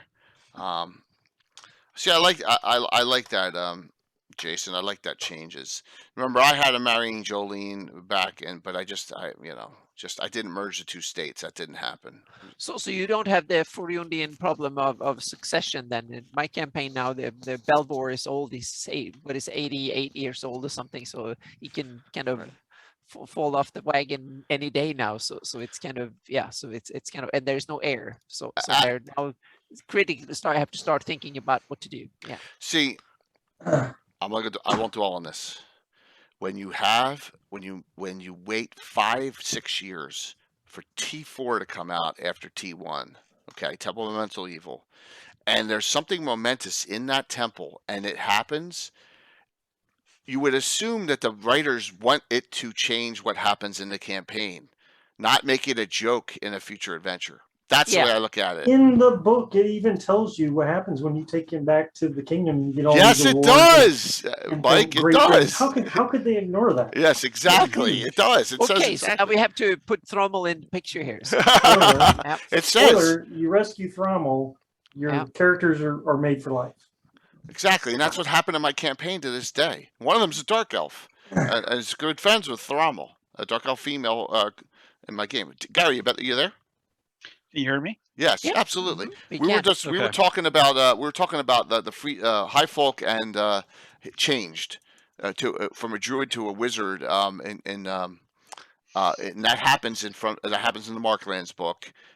Which is not surprising. I mean, it's a town. It elects a mayor, so you expect that office to change hands fairly frequently. It's not like a hereditary possession of anybody. Yeah, that makes sense.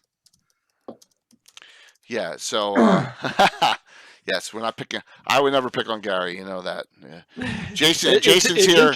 Jason will defend. Yeah. It's interesting that the new mayor is an elf, though. No, it says Mayor of High Folk, neutral good male, human wizard, 11. And then the Lord of the High Elves of the Valley is a wizard, a fighter wizard, a multi-class. Kashafin Tamarel. Yeah, because Tavin Erstetter is the mayor, so yeah. Morty is a big influence up in High Folk area. Yeah, I would assume Morton Canaan is Yep, absolutely. High Folk is a great place.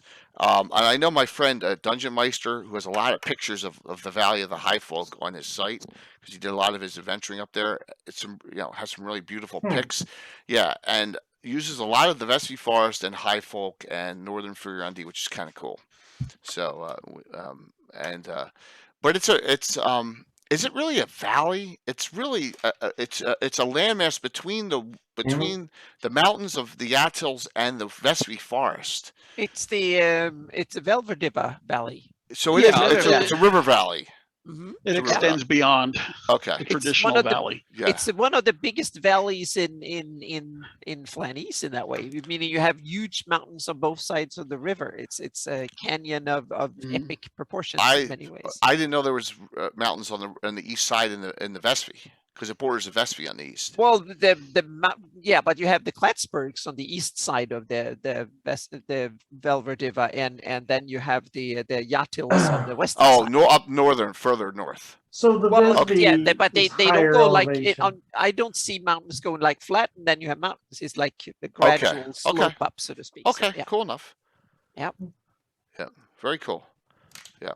So I've used a lot of the characters in this area in the Vespi. for when we did our campaign, post Greyhawk Wars in the Vestry Forest and the Defiled Glades, Qualston, the Mayor Qualston, the Timeless Tree, and even Ed Greenwood mentioned her in his last lore he gave us, which was really cool. So we've seen a lot of neat things come out of that area. And I was talking to very well done. Boslock. I don't know if Boslock's on still, but he was talking about running a campaign in that Vesby High Folk Valley area. It's a very popular and I told area. him, I told him we'd be talking a lot about rulers, and that area would come up in conversation. Yeah, you can get a very Tolkien-esque campaign. Absolutely, Yep. absolutely, and it's got a great feel because you got gnomes up here, you got beastmen, you got Sylvan elves, Grugok, and and Grey elves and High elves, doors and the Outils.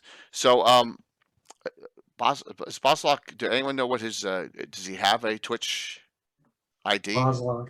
It's Boslock. Okay, maybe I know he's very. Boslock does maps. Okay. Does a lot of stuff. So, all right. Next ones we want to talk about. And he's there. There he is. Look at that. Awesome. Good to see you. Great to see you on, man. So, King of the Relastra maps. Yeah, Boslock, tell us in chat. Tell us a little general synopsis, if you would, about what your campaign is in the High Folk area.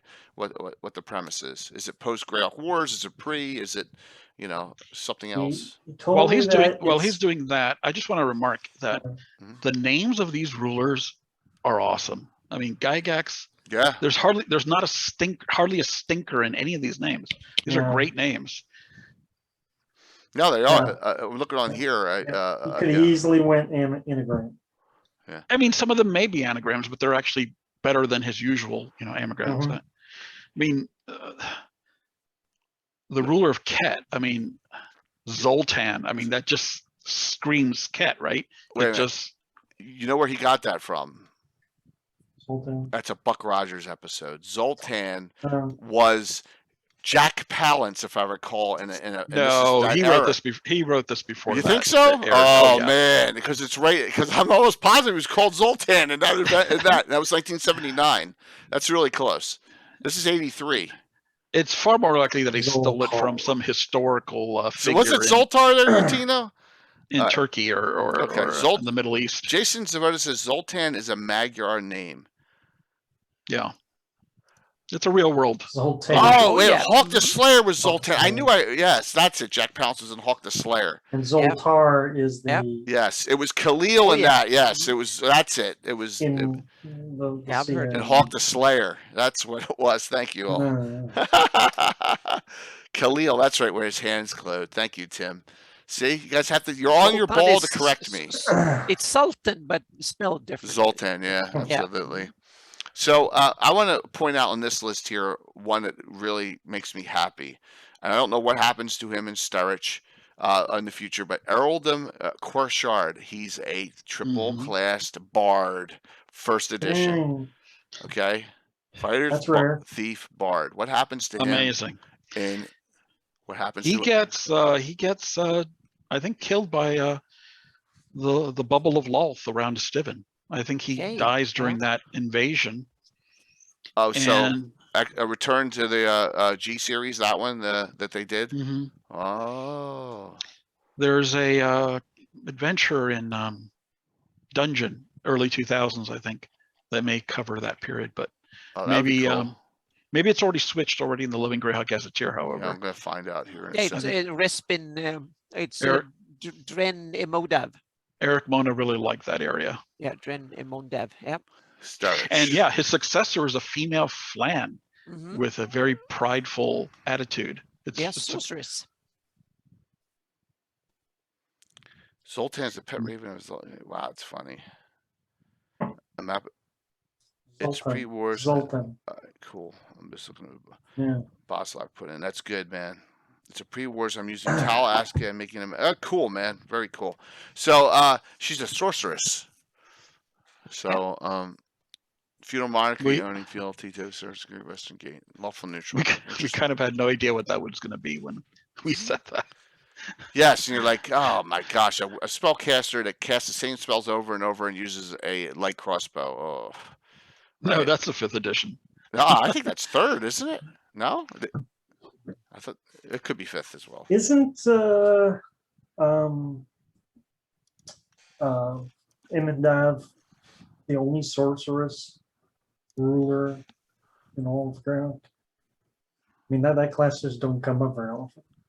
We have Hysteric in Living Greyhawk. I'm going over them. Let's see here. Yeah, Someone who has the talent to unwind that is almost certainly an anagram that Eric created, and I bet his own. That may be a homage to his brother. There's a Mona in there. yeah, I see the Mona, and then that leaves you with DEV and R Dren, and then DEV. So, what's his brother's name? Do you know? Can't remember. No, I can't remember offhand. Okay. Well, we'll have to quiz him. Dave. It looks like Dave. It could be. Mm-hmm. Yeah. And that maybe it's the last name only. Wow, that's a good question. Keep that in the back next time we have Eric around to ask him that. And yeah, Dave Mona. It looks like good pickup there.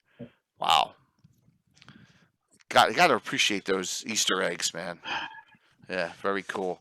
All right, so that's another one. Anna, you haven't brought up one. Why don't you bring up one? I'm looking for sorcerers. So you go one. Okay, and see if Mike. any more sorcerers. Yep. Well, I'm fairly confident without looking that she's the only one because it's just not a very common class. Right. Yep. Let's talk about. We haven't covered a whole lot of rogues. Are there any rogues or thief rulers out there besides Naroth? Savener in Alyssa. Yeah. The United Kingdom of Alyssa. Nice. Yeah. The Prince of Ulick. Yeah. Fighter thief. Yeah. Bone Very time. strange. Yes, and that's another. All right, bone to pick time, Jay. All right, so you led me right to it. So here's back in the day. This is all I have. Cheller of the South Province was Lots of them. a thief before he suffered the endless death. Yeah. I have a problem with that. So anytime anyone uses a ring regeneration for torture purposes or stuff, sorry, Tim. I just think of Tim, and I think this is not something that should be really allowed to utilize that item for that purpose. But I guess what are you going to do about it? So Fighter Thief 912, no name, 1980.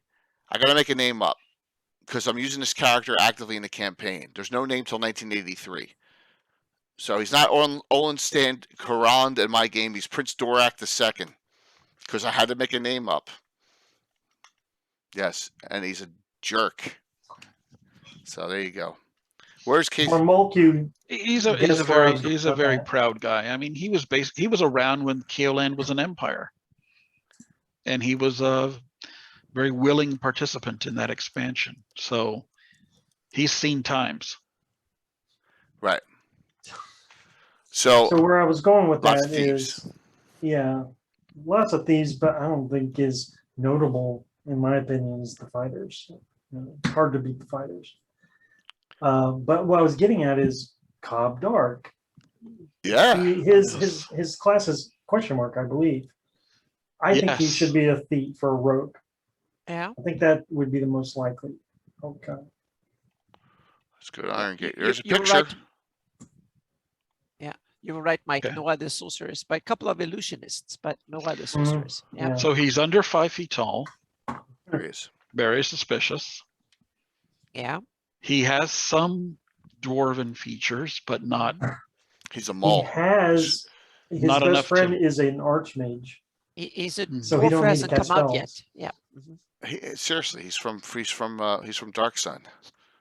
He's come through the gate. No, I right there's the world's the taverns there too, right? I think so. Yeah. He's half the He was a cleric. I could have would be settled. obvious. I could have settled the question, but I didn't want to. Yeah. So what was your settling of the question? So there's 3 possibilities. Okay, great. He may be a Greyhawk dragon Okay, I like that. who is Yeah. polymorphed into this There are- form. Yeah. Now, this form may be chosen so that it's kind of friendly to both humans and dwarves. who are both his large constituencies. Mm-hmm. The other possibility that he is in fact a very rare half dwarf, half human. How that happens, I don't know, but it gives him maybe half the lifespan of a dwarf. So that's why he's been around for decades. He doesn't seem to age as Doesn't have much a full beard. as a Yeah. human. Hey, He John. doesn't really exhibit any abilities that would explain his. He's Santa Claus. He's Santa Claus. I think Asher is on the Gold Dragon Paladin. It's good Why to hear not? that others have that idea. I'm not the only And what's one the who has- third? You said 3. That's 2. Yeah. Mm-hmm. Yeah, the third possibility is that some kind of wizard, right? Some kind of magic user who is able to alter his appearance. How about a wild mage who shrunk himself? I I mean, seriously, it could be any number. So I like half dwarf. I do. I really do. And just there's no reason.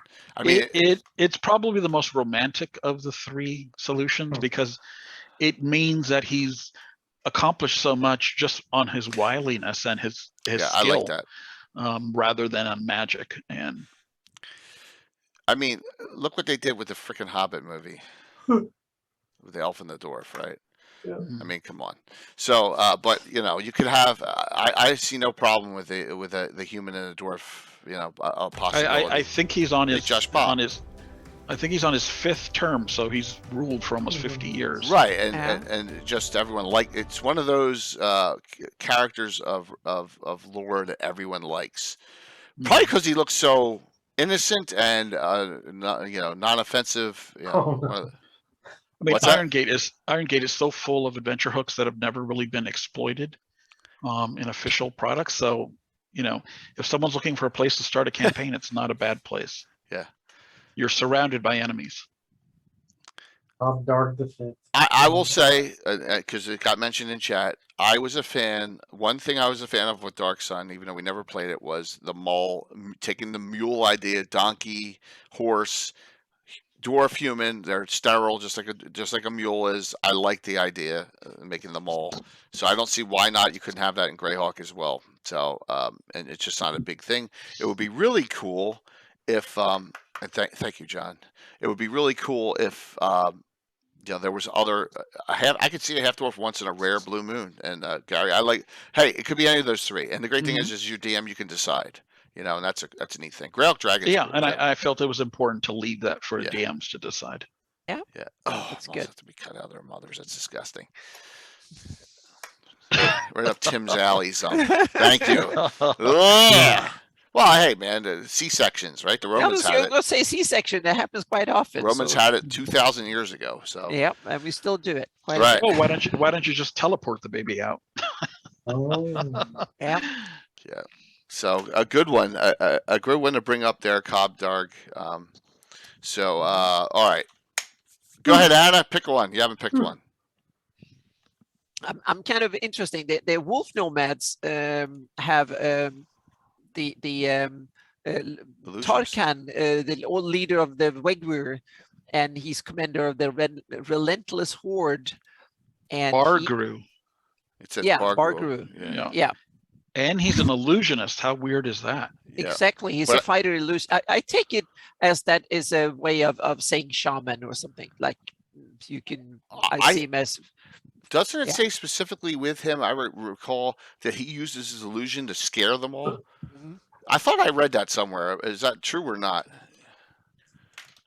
The tiger and wolf nomad leaders. He lost levels here in Living Greyhawk. He goes from 14-2. He drops down to second level illusionist. What? Yeah. Yeah. He drops levels.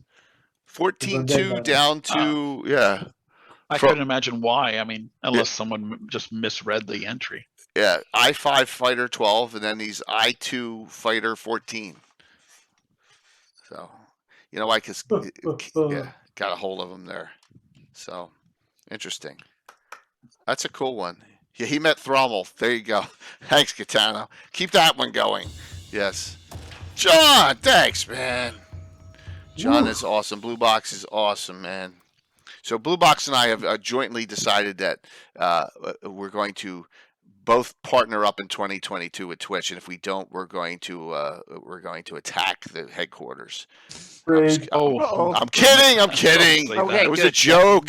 Yeah. Yeah. It was a joke. I'm joking. I'm joking. So, illusionist. Where are the other illusionists, Anna, on this? Hang on a second. There Storm was Gates, one yes. illusionist. Tiger Nomads is also an illusionist. Fighter Yeah, 11. there you go. Yeah. Illusionist 3. Yep. Anna's probably right that they're probably shaman or witch doctors or something. That's what I would make them into. This has got to be one of the most powerful characters on the entire list. Owen, the Grand Duke of Jeff. Yeah. He's 13th level fighter, 15th level illusionist. The most powerful illusionist. Yes, but we're going to find out a lot about Owen in 2 weeks because Eric Mengi and Jose Ortiz. We don't have a topic for next week, but the week after, the Fae and we can't. He said, "Don't call it the Fae Wild because it's not. Call it the Fae in Greyhawk."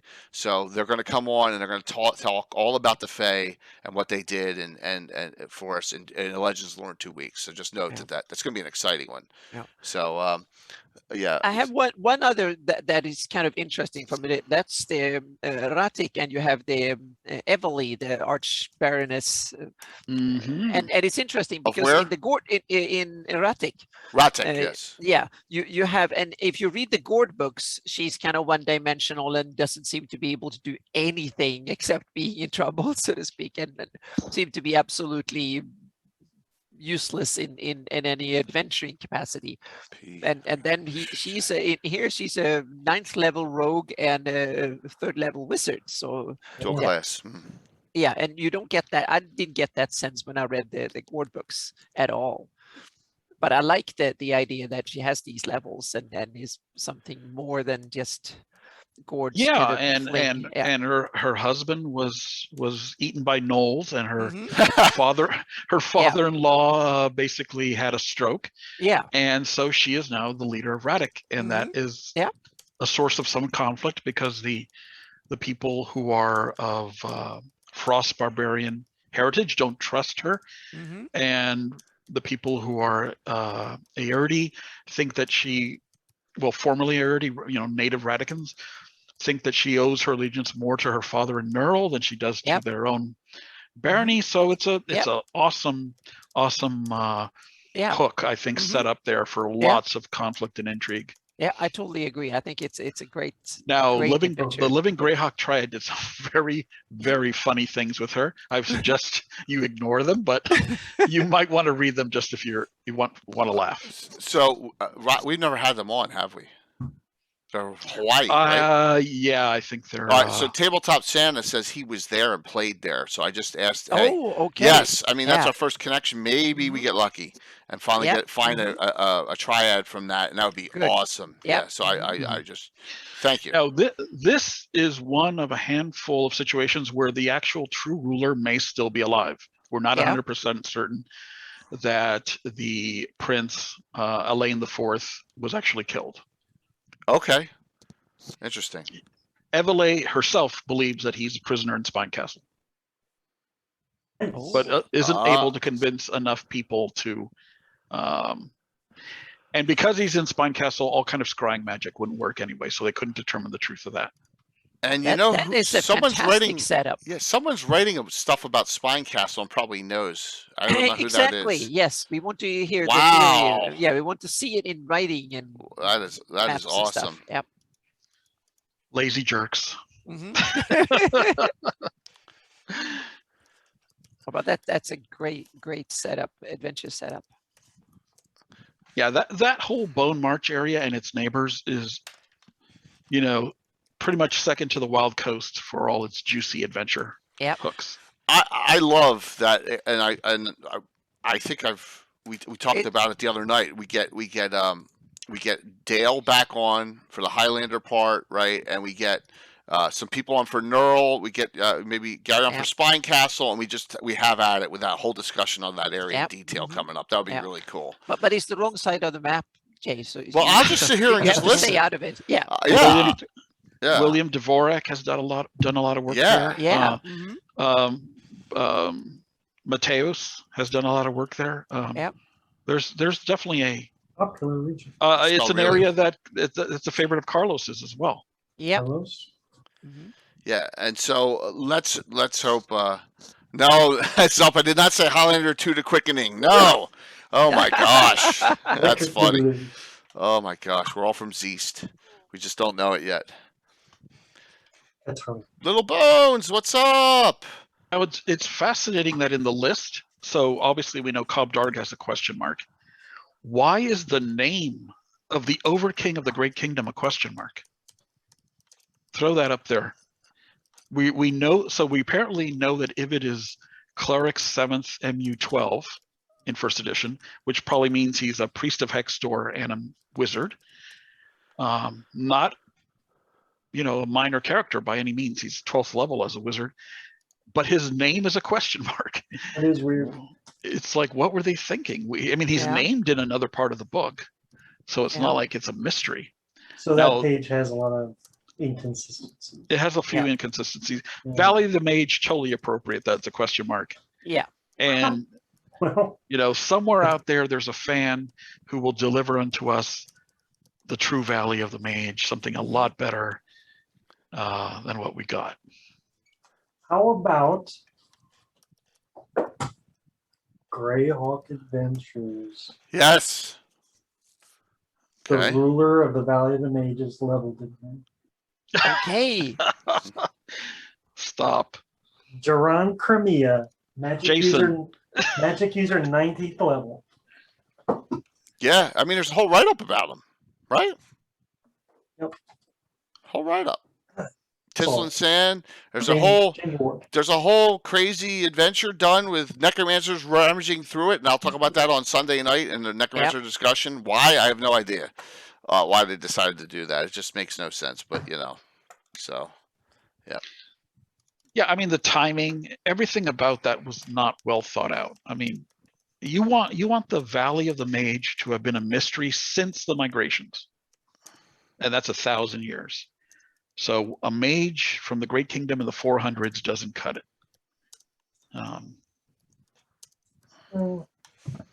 Yeah. So hey, some Interestingly, things the are population of the Valley of the Mage is dominantly Bacloonish. Yeah. Maybe the mage is a Bacloonish mage priest. I have no idea. No idea. It's one of those where I don't care really because I just leave it. I just want to do seriously. something cool with it. I Yes. want someone to do something cool, Right. really cool with it. Yeah. I have my hands full with the Doom Grinder, Anna. You can have your hands full with You can't save the Veil of the every Mage. bad adventure, so to speak. Yes, You we need to can't take save them all. one per year. Of course, you So can save get, them all. Well, You get that mini. You done puppets and now One you person done one Doom. person might not be able to save them all, but I think as a community, we Yeah, can. yeah. But do you a done lot of damage. Grinder, and next year you can do Veil of the Mage for 2 years time. So yeah. Yes, that's it. Gitano nailed it. It's the dueling boxing Yes. android from S3. That's who it is. Uh-oh. Yes, Uh-oh. that's who it is. You're dead on. That'll drive Gary nuts. We just have to find a sucker. I mean, a volunteer to take on this task. Oh my gosh.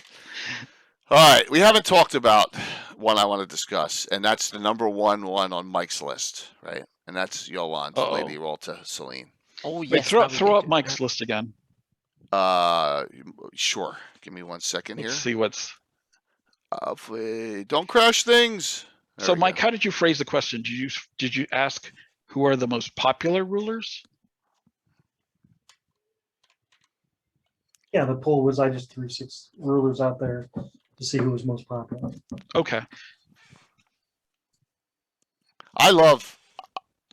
not popular for adventure hooks or popular, Like who's literally most popular. as in Yeah. an admirable. Because what was that one comment I made? I guess Ivid has 95% of the vote in his home country. Yeah. Yeah, Yeah, that's a good point. 100% turnout, 99% of the vote. Mhm. So go into the old one here. Okay, we haven't done a lot of those guys yet. Yeah, Yolande, Fighter 7, Magic User 11, multi-class. I have her higher in my game, much higher.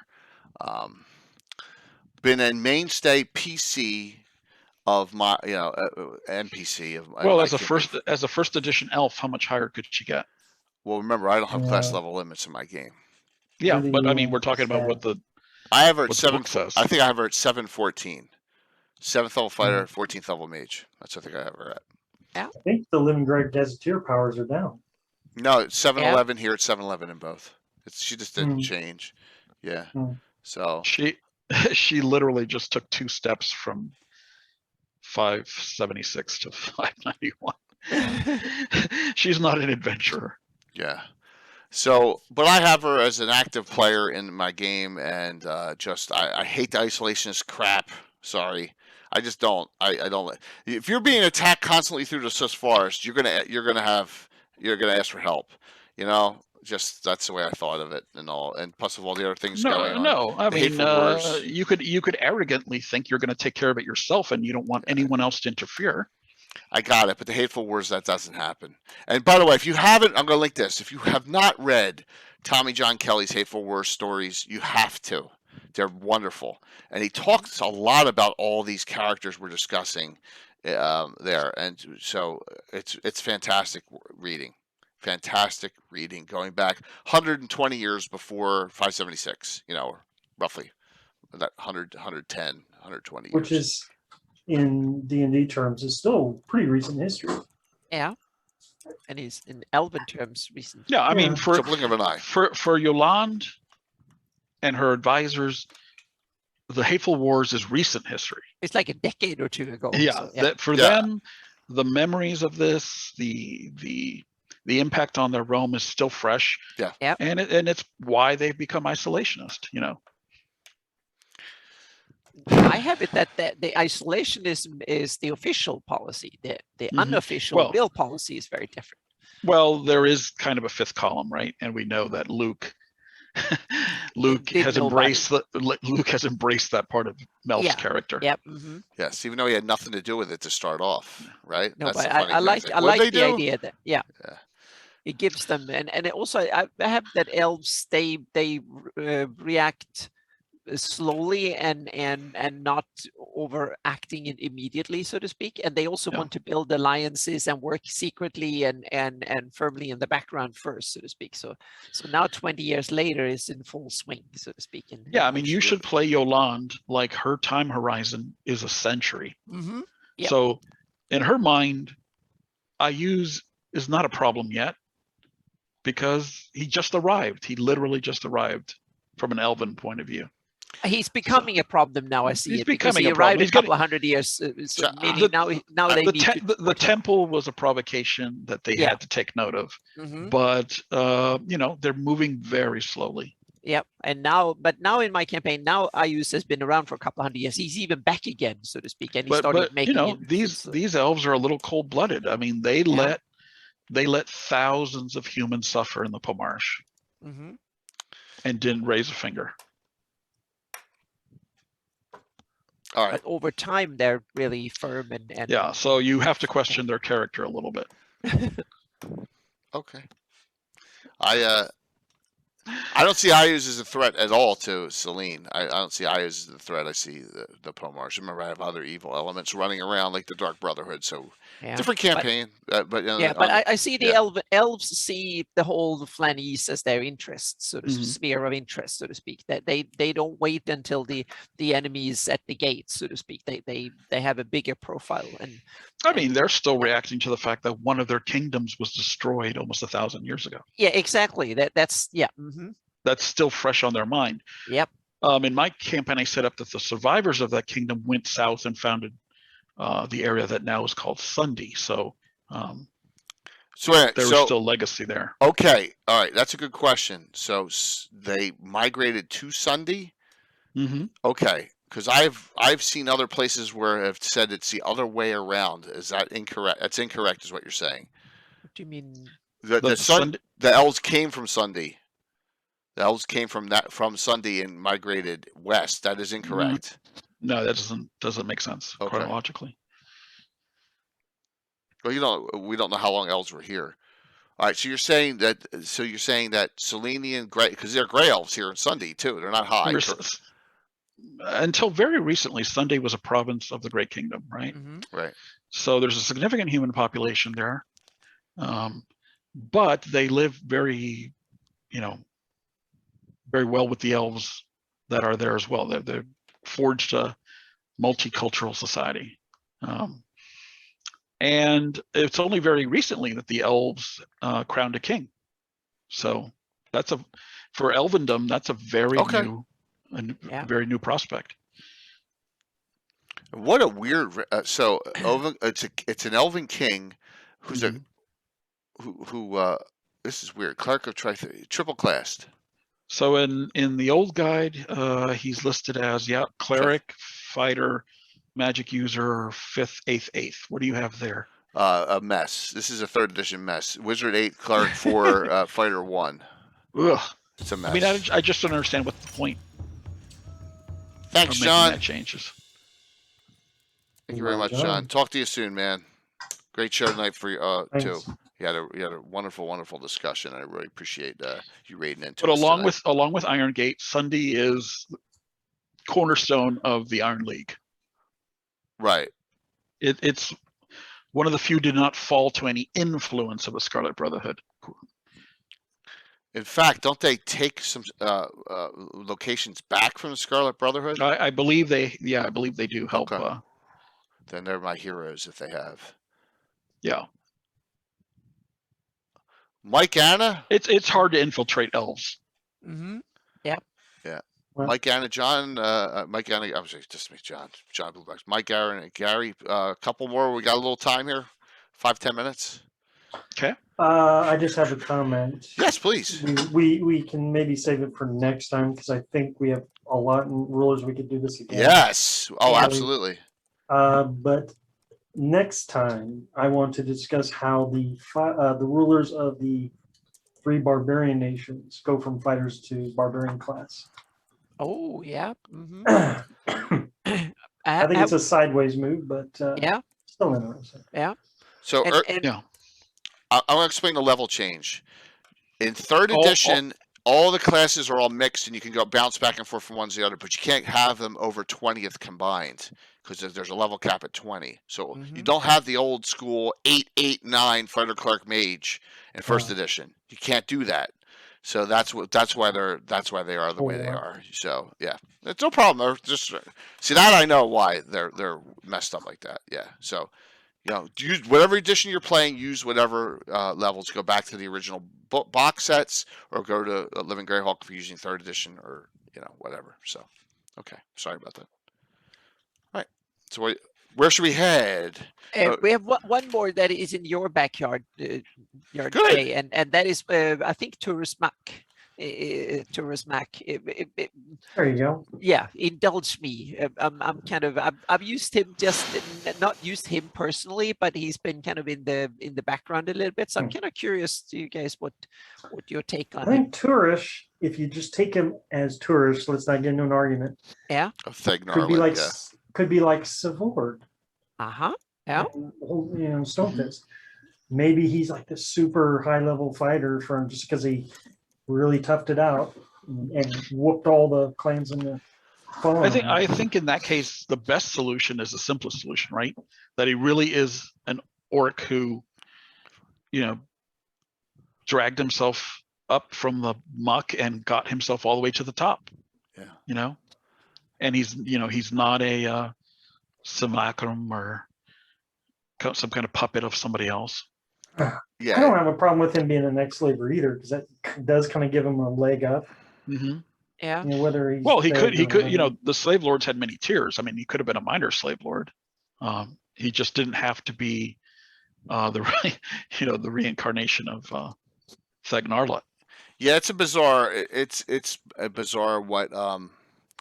Did I refresh my memory? I don't think I went there with Sean Reynolds and Pramus, either one of them, and asked that question. No, you did. We didn't. We stayed away from that. Yeah, we stayed away from it. Maybe if we have them back, 1 or 2 of them back.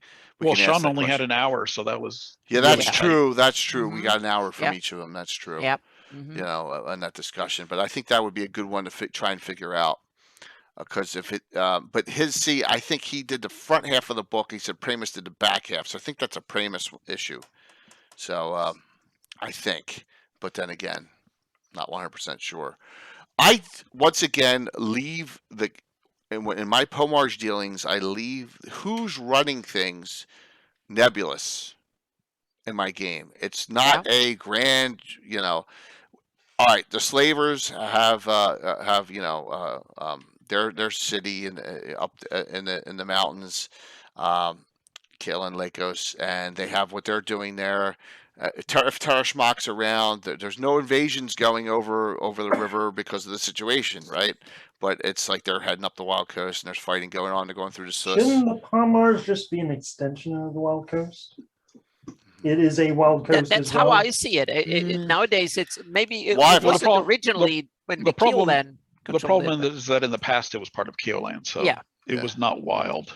Yeah, but then after the Hateful Wars, it became part of the Wild Coast, and even worse, I guess.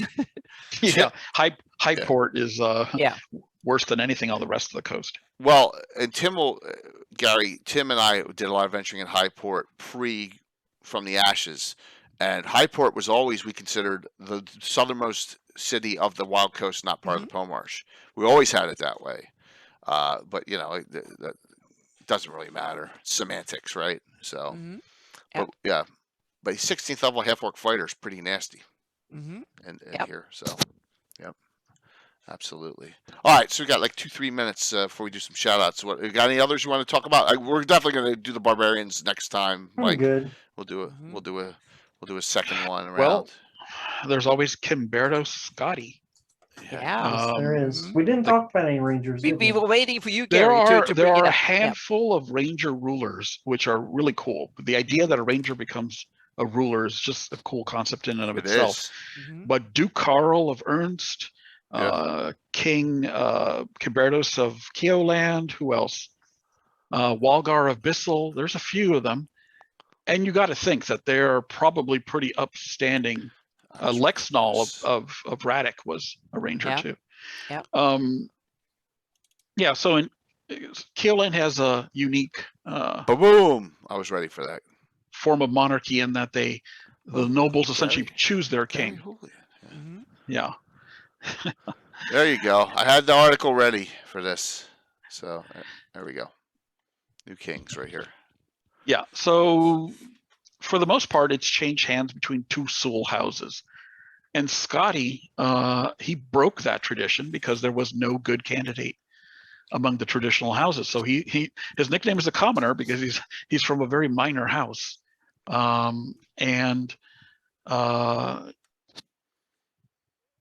He's a ranger. He's pretty old now. He's long in the tooth. I think I don't know if Living Greyhawk supplanted him, but we have Captain Ron on from Greyhawk Reborn, who does it in Keoland. Captain Ron, what did you do with this? I couldn't wait to hear it. I guarantee you this guy's dead. I will be really surprised if this guy is alive. And hey, yes, what happened to Kimberto Scotty in Greyhawk Reborn? So, because I know that's post Living Greyhawk, and that's exactly where they're going. So, I'm very interested to hear that. Well, I'm sure he didn't get assassinated by the Scarlet Brotherhood. No, but I bet you. Remember, Keoland's fractured in their game. So yeah. So I know he was on. So, but I love Keoland, as you know. My Winchesters are from Keoland. The Rothschilds are from Keoland. Yes. So, you don't know? No problem. So, and how cool is it in Greyhawk that one of the realms is ruled by a demigod? I mean, that is just one of the iconic features of Greyhawk. You mean Ayus? Yeah. Yeah. And it was that way from the beginning, before he slaughtered everything. You know, exactly. Before that, So, Ayus is, and we learned from Len that Ayus was how that name came about, right? And there we go. Evil demigod Cambion. You used the word Cambion in here. I'm surprised. Yeah. All right. Wow. Why? Well, it wasn't Tiefling error. It wasn't Tiefling, but then. Tiefling came in later, I think. No, this is in third edition.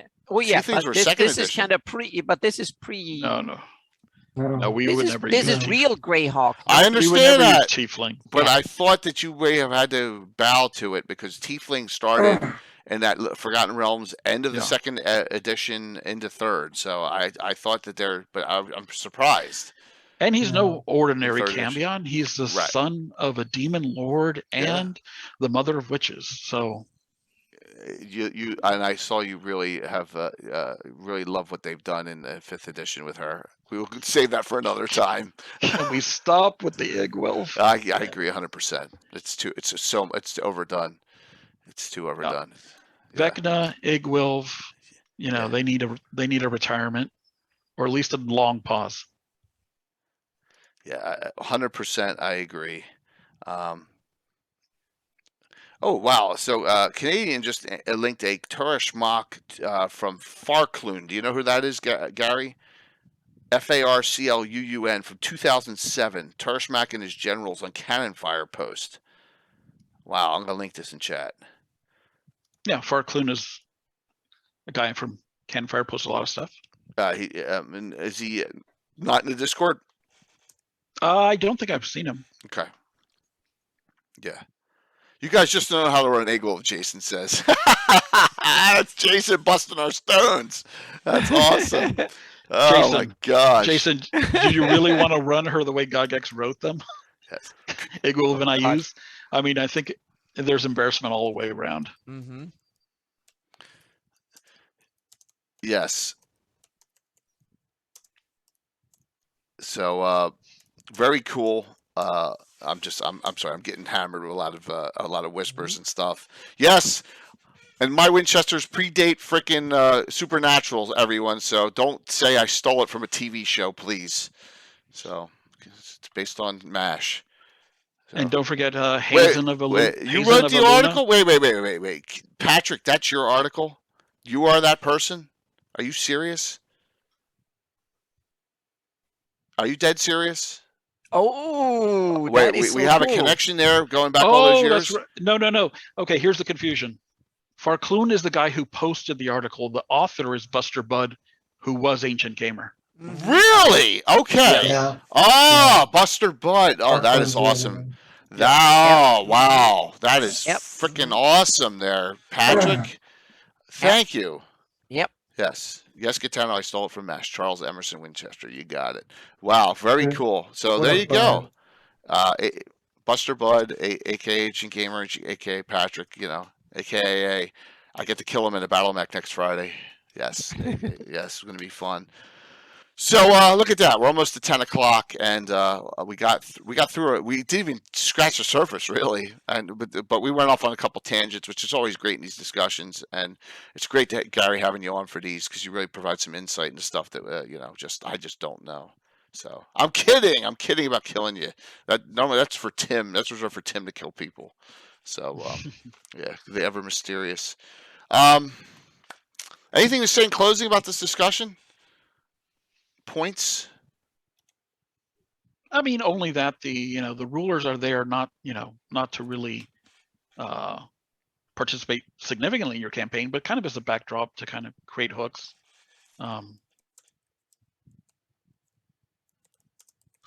Yeah. Okay.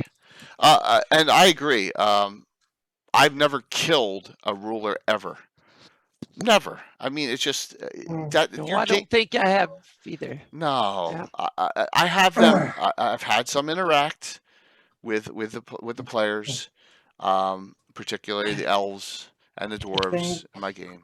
Provide enough and the druid for them the to kill. Count of Ulick. Yeah. I mean, a handful of them are diabolical villains that you really can use. You can use Ayuz, you can use Grenel, you can use Yolande. These real nasty villains that you can throw up against your PCs. So true. But so true. But what happens if you kill Ayuz off? If you go in there, I mean, it's like killing the Tarrasque. Okay. Right? Yeah. Well, if you killed Ayuz, you first went to the abyss and destroyed his soul object on Zuckmoy's home plane. That already would have been a challenge. Yeah, I'd say so. because yeah, he can always regenerate himself there. That's why you present the villains like that early, so they can wipe out the party, and then you can you soften it up a bit. Yeah. Right. Yeah. So true. So true. All right, I got so many. Wow, I got so many banners and shout outs here. I'm just gonna put them up, and whatever order they're in coming up, they're in. I mean, like literally 7 or 8 of them. So yeah, that's awesome, man. All right, so we will continue this just like we did with the demi-humans, and we got them last week after months and months ago. We did dwarves and elves, but we'll continue this at a future time. Definitely. We don't have a topic for next week, but we'll get one up, and then the week after. How about we talk about all the vile things that Sewell do in the next week published canon? Yeah, we'll just bash on Sewell all for 2 hours. We can bash on Sewell. Yeah. Do we really want that's stereotyping though? There's in-game stereotyping. That's okay. There's strange evidence out there. I mean, Keoland, the Earth States, all Sewell, very good. So, so somebody's selling us a bill of goods. Yeah, food. That's a good one. That's a good idea. We tried that. We did food and drink once. We did do something like that. I think we did it last year for Thanksgiving, didn't we? Yeah. I was kind of like and we're talking out loud here. I kind of like the topic on I have no problem talking about like the rivalries between Sewell, Backlunish, Iridians, and Flan, and all that for next week if you want. I have no problem discussing that. That may be a good one. I mean, get everyone's blood boiling before we go before you enjoy yourself for Thanksgiving, or something. But we can talk about that off stream. Prepare for family battles. Dave says weak, so thanks, Dave. Yeah, DM. So Eric Mona, Backlunish delights to yes. We'll figure that out. We'll talk about it offline. So, Mike, what's going on in your world, man? Oh, I'm just gaming as usual. I'm running around in Narrowsband is what we're doing, right, Gary? We're running around Narrowsband. Let's see. Then on my other game night, we finished up Descent into Avernus, and we're about to start adventuring in Waterdeep, which has nothing to do with Greyhawk. But that's what my friends are running. And then on my other game night, we're still in the middle of the Steading of the Hill Giant Chief. Nice. That's been a lot of fun. Classic. They are currently running around in the basement of the Steading, as a matter of fact, and leading an orc slave revolt. So I think on the next session there's going to be a big throwdown. So gaming, that's what I've been doing. Any chance on post 1002 now that we got 1001? I just got no material. Once a year or something like that. They're going to do one a year now. Yeah. Hey, at least it's not permanently dead, everyone, right? Exactly. So, it comes to life now and then. It's and look, undead. There's a lot of data to get out of them still to this day. In fact, and trust me, we will get this topic came up from my isolationist. Yeah. Taking a Selene approach. Perfect. Absolutely. So, Mike, thanks a lot for coming on tonight, as usual. Great discussion. Anna, what is up? Wow, yeah, I'm stuck in Hipmona Land and outside the map, wrapping up my terrain expansion and update for the map update. It might slip. I'm now not sure if I want to call it the 2021 update or the 2022. I think it will probably slip into or released in the holidays will be the 2022 edition, because that's the edition it will be valid, not in 2021. But that's more semantics. But so it will. So I've done about 85-90% of the terrain updates. So I'm starting to polish now, so to speak. So Hipmona Land, and also I'm expanding a little bit in every direction, because I wanted to have some leeway for the atlas so I can adjust the pages and stuff. So the Gulf of Gaillard, the whole east coast of the Gulf of Gaillard will be there. So now the Paynims will actually go all the way out to the coast, so to speak, or that Bacloonish west coast of the eastern Baclooni area, so to speak. The Gulf of Gayar will be representing the east coast. So that's interesting, because before it was just some sort of emptiness land. Now I realize it's only a few miles, and then the Gulf of Gayar started. So I realized I filled in that gap, because now I want to start have a map that can look at the Flani's placement in the world, so to speak. So there is basically a little bit of addition into every direction. So the southwest, I've expanded further down. We have the Isle of Dread and a whole bunch of islands in the Pearl Sea or the Bohun Sea. The whole of Hipmona land will be there. So now I'm also have to start thinking what format to release it in. So there will be the classic, I think for this time it will be the classic Flani's map, and then I will make a Hipmona land map as well. And then the atlas will cover various spots. There might be a little bit of gap because there's part in the southwest I haven't mapped yet. So because they're out of the scope of researching, and they're also not part of published setting at all. So we'll see what what I will do with that. But there will be an Hipmona land part and the Flani's map part, so to speak. So that is coming. And so I have about a week or 10 days or something like that. Then I'll be done with the terrain, and I'm really happy with the result. It will be cool, and the map have now mapped area have expanded almost 50%. So I'm really happy to have done that in a few months when it comes to the terrain. And there's also a lot of little updates here and there, even on the terrain on the Flani's map. And I have to give Troy Cannibal some credit for his work on the oceans and stuff like that. So I've updated ocean depth and stuff in a lot of places. Nice.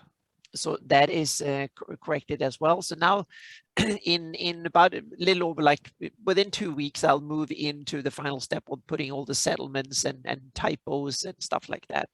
There will be a new batch of heraldry coming in. Yeah, the next not too many days, there will be a new batch of heraldry coming from my patrons. And some of that heraldry will be released in December for everyone. A bunch of that new redone heraldry that has been very popular. I got so many good comments on the new heraldry.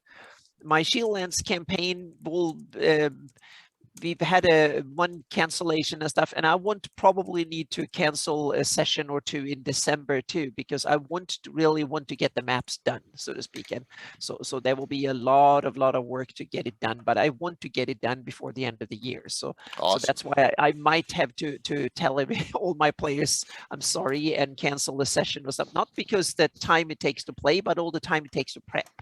And I need to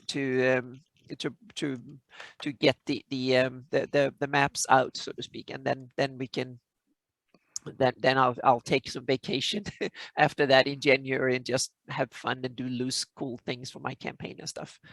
And also I got so many good comments and feedback on live streams. So that's something that I realize now that it's a lot of people reached out to me and say they want to have more live streams and so on and so forth. So I realized that's something I need to invest more effort into. So that's something I plan to look into next year, both technology wise and so on and so forth, to upgrade my game a little bit when it comes to live streams. Maybe do 2 live streams a week or something like that on YouTube and just map session. We'll see, but it's something that I'm aware of, that I got a lot of request feedback and really good bouncing back, so to speak. So thank you to everyone who got into it. And then I have the overhaul of the tiers. I kind of told my patrons now that the $50 a month tier to hire me as to work on their own customized version, that seems to be popular. I got a couple of requests and stuff, so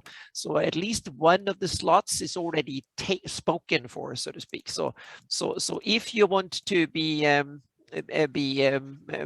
really one of the early birds on getting this chance, so to speak, then become a patron and then reach out to me, and we can see, so to speak, because that there will be 5 slots open, and one of them is already spoken for. So I'm going to so there is at least 4 other open, so to speak, and then we have one lucky winner, Uncle Fuss.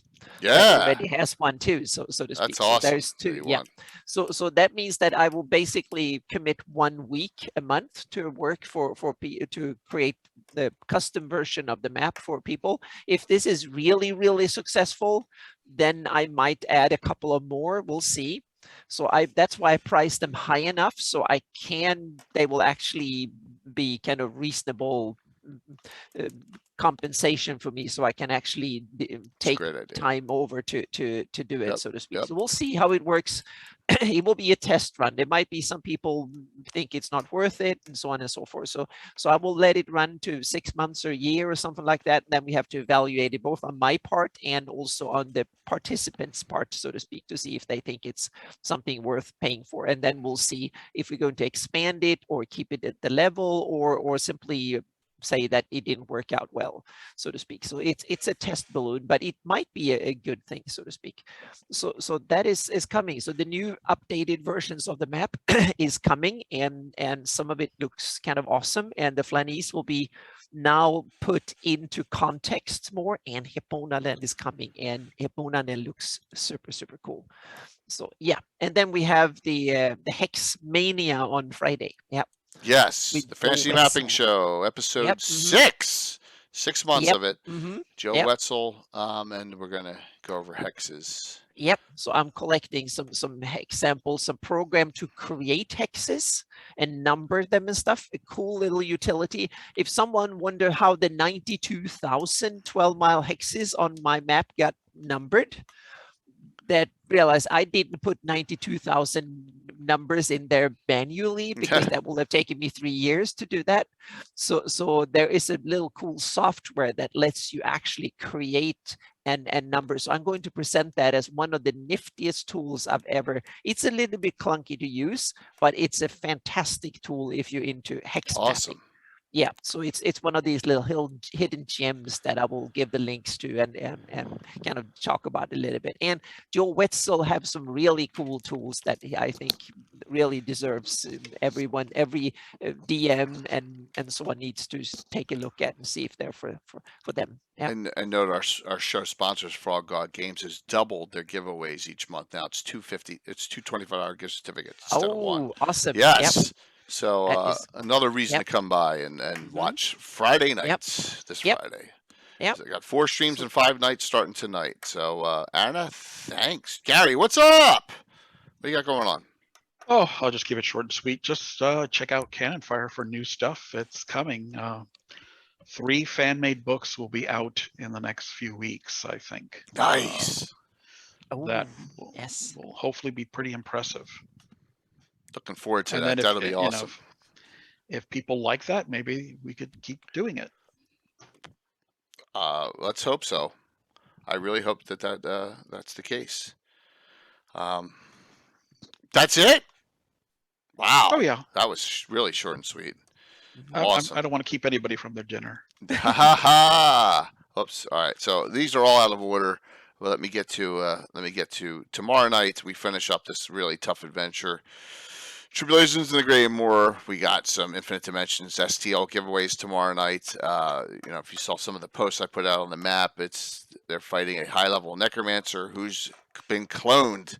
The Necromancer Coven in Highport, which is actually in published source, and the Slavers reference clones this individual. This is the same individual that appears in the first Star Cairn. All right, so if you have the Star Cairns, there you go. There's the connection. Except this time, she was cloned as a he. So they're fighting a male version of Yellick. Yes, so there you go. And that's what we got tomorrow night. Finish that up. And then I got a week off from D&D, and I'll discuss that in a second. So no topic yet next week for Legends and Lore, but official. But the week after, we got the great discussion with both Jose Ortiz and Eric Mengi, and we'll talk about the Fae. So we'll get into that and what's going on and how it pertains to the Feywild books coming out and what they did back in the Living Greyhawk era. We're going to have a lot of neat things on that, and that'll be 2 weeks. So no D&D stream, but we're gonna have a cool game the day after Thanksgiving. So we got, and I put the list down. We got the ever mysterious Tim. We got Patrick Kane, Ancient Gamer. We got Rob Phantom. We got uh, Balfrin playing it for the first time. We got Chuck from Troller Games. We got my son. We got Tim's son, and we're gonna have one other person who I'm working on. Yes, I'm finalizing. Yes, we do. Slaver 7 new recruit. It'll be a fun one shot. We'll see where it goes. Just like everything else I do, you know, I'm making to make up the old MechWarrior character sheets, and we had a generation last night for it, and you know, like I know, Ed Greenwood is a mech pilot in the unit because we just put name. Some of the names are really crazy, and that you won't have to come across that. But that'll be a week from Friday, a little fun special event. This Sunday, I'm going to talk about my necromancer class and undead as well. So this book will get its due. First real in-depth class I made up, and it has evolved over 30, 40 years. So we'll talk about how you do that and some things. And it'll be a fun time for that, and that'll be Sunday night. And what do I have after that? The week after that, the week after that, not confirmed on Hops and Dragons yet. I'm working on it. Stella Luna's in. I'm working on 2 other people. The 9th DM's roundtable discussion the Sunday after the Sunday upcoming. We haven't had one since, I don't know, July. So the main topic, are you ready? Believe it or not, for me, is going to be 5th edition D&D.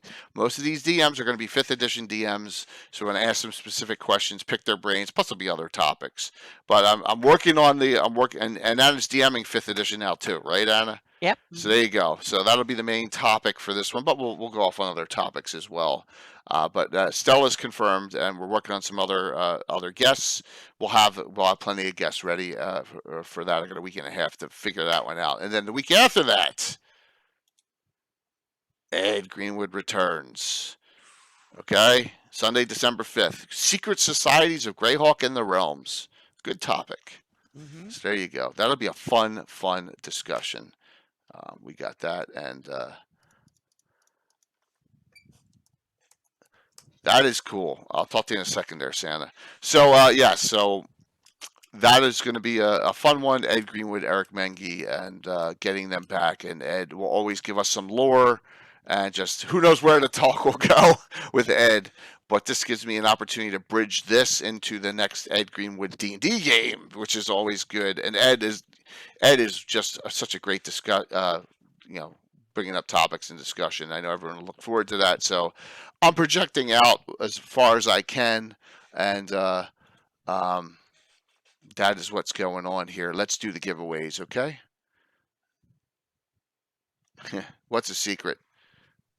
I don't know what's going on. I saw Garn talk in chat, so I'm going to leave it alone there. So, hey, love to have Garn back on the game, too. Really would. Absolutely. Get him back into the swing. Miss Casey. Yeah. Yes, we do. Last call. Anyone? Last call for signups. Boom. Here we go. First winner. You get your choice. All right. Sinokin. Oh, cool. Sinokin. Is Sinokin on? Sinokin's on. Sinokin's got a claim. And then, Sinokin, you tell me. Part A, one of these. Part B, one of these. Wait.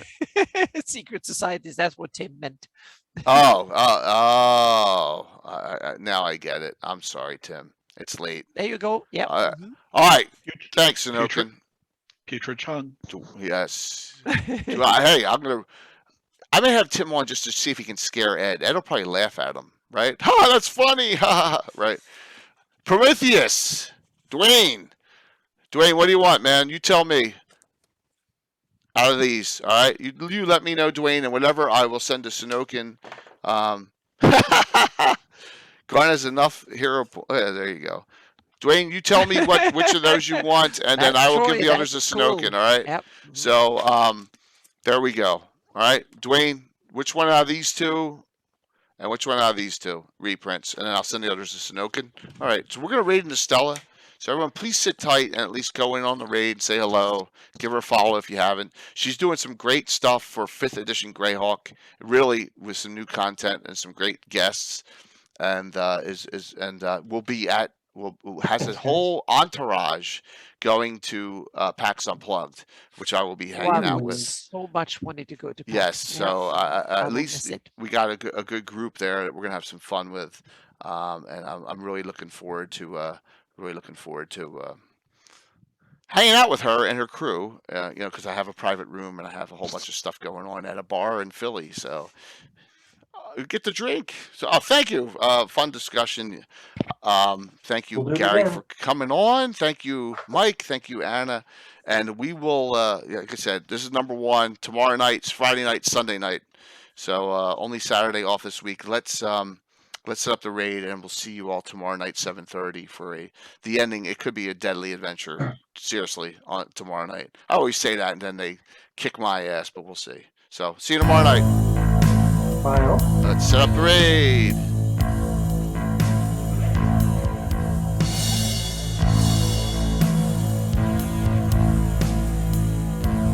Thank you. Raid. She's got 25 people on. If we raid in 75, let's get her over 100. That'd be awesome. Give me more. 65, close. That's 90 still total. 5, 4, 3, 2, 1. Oh, we get to say hello to some friends we know. See you soon. Yeah.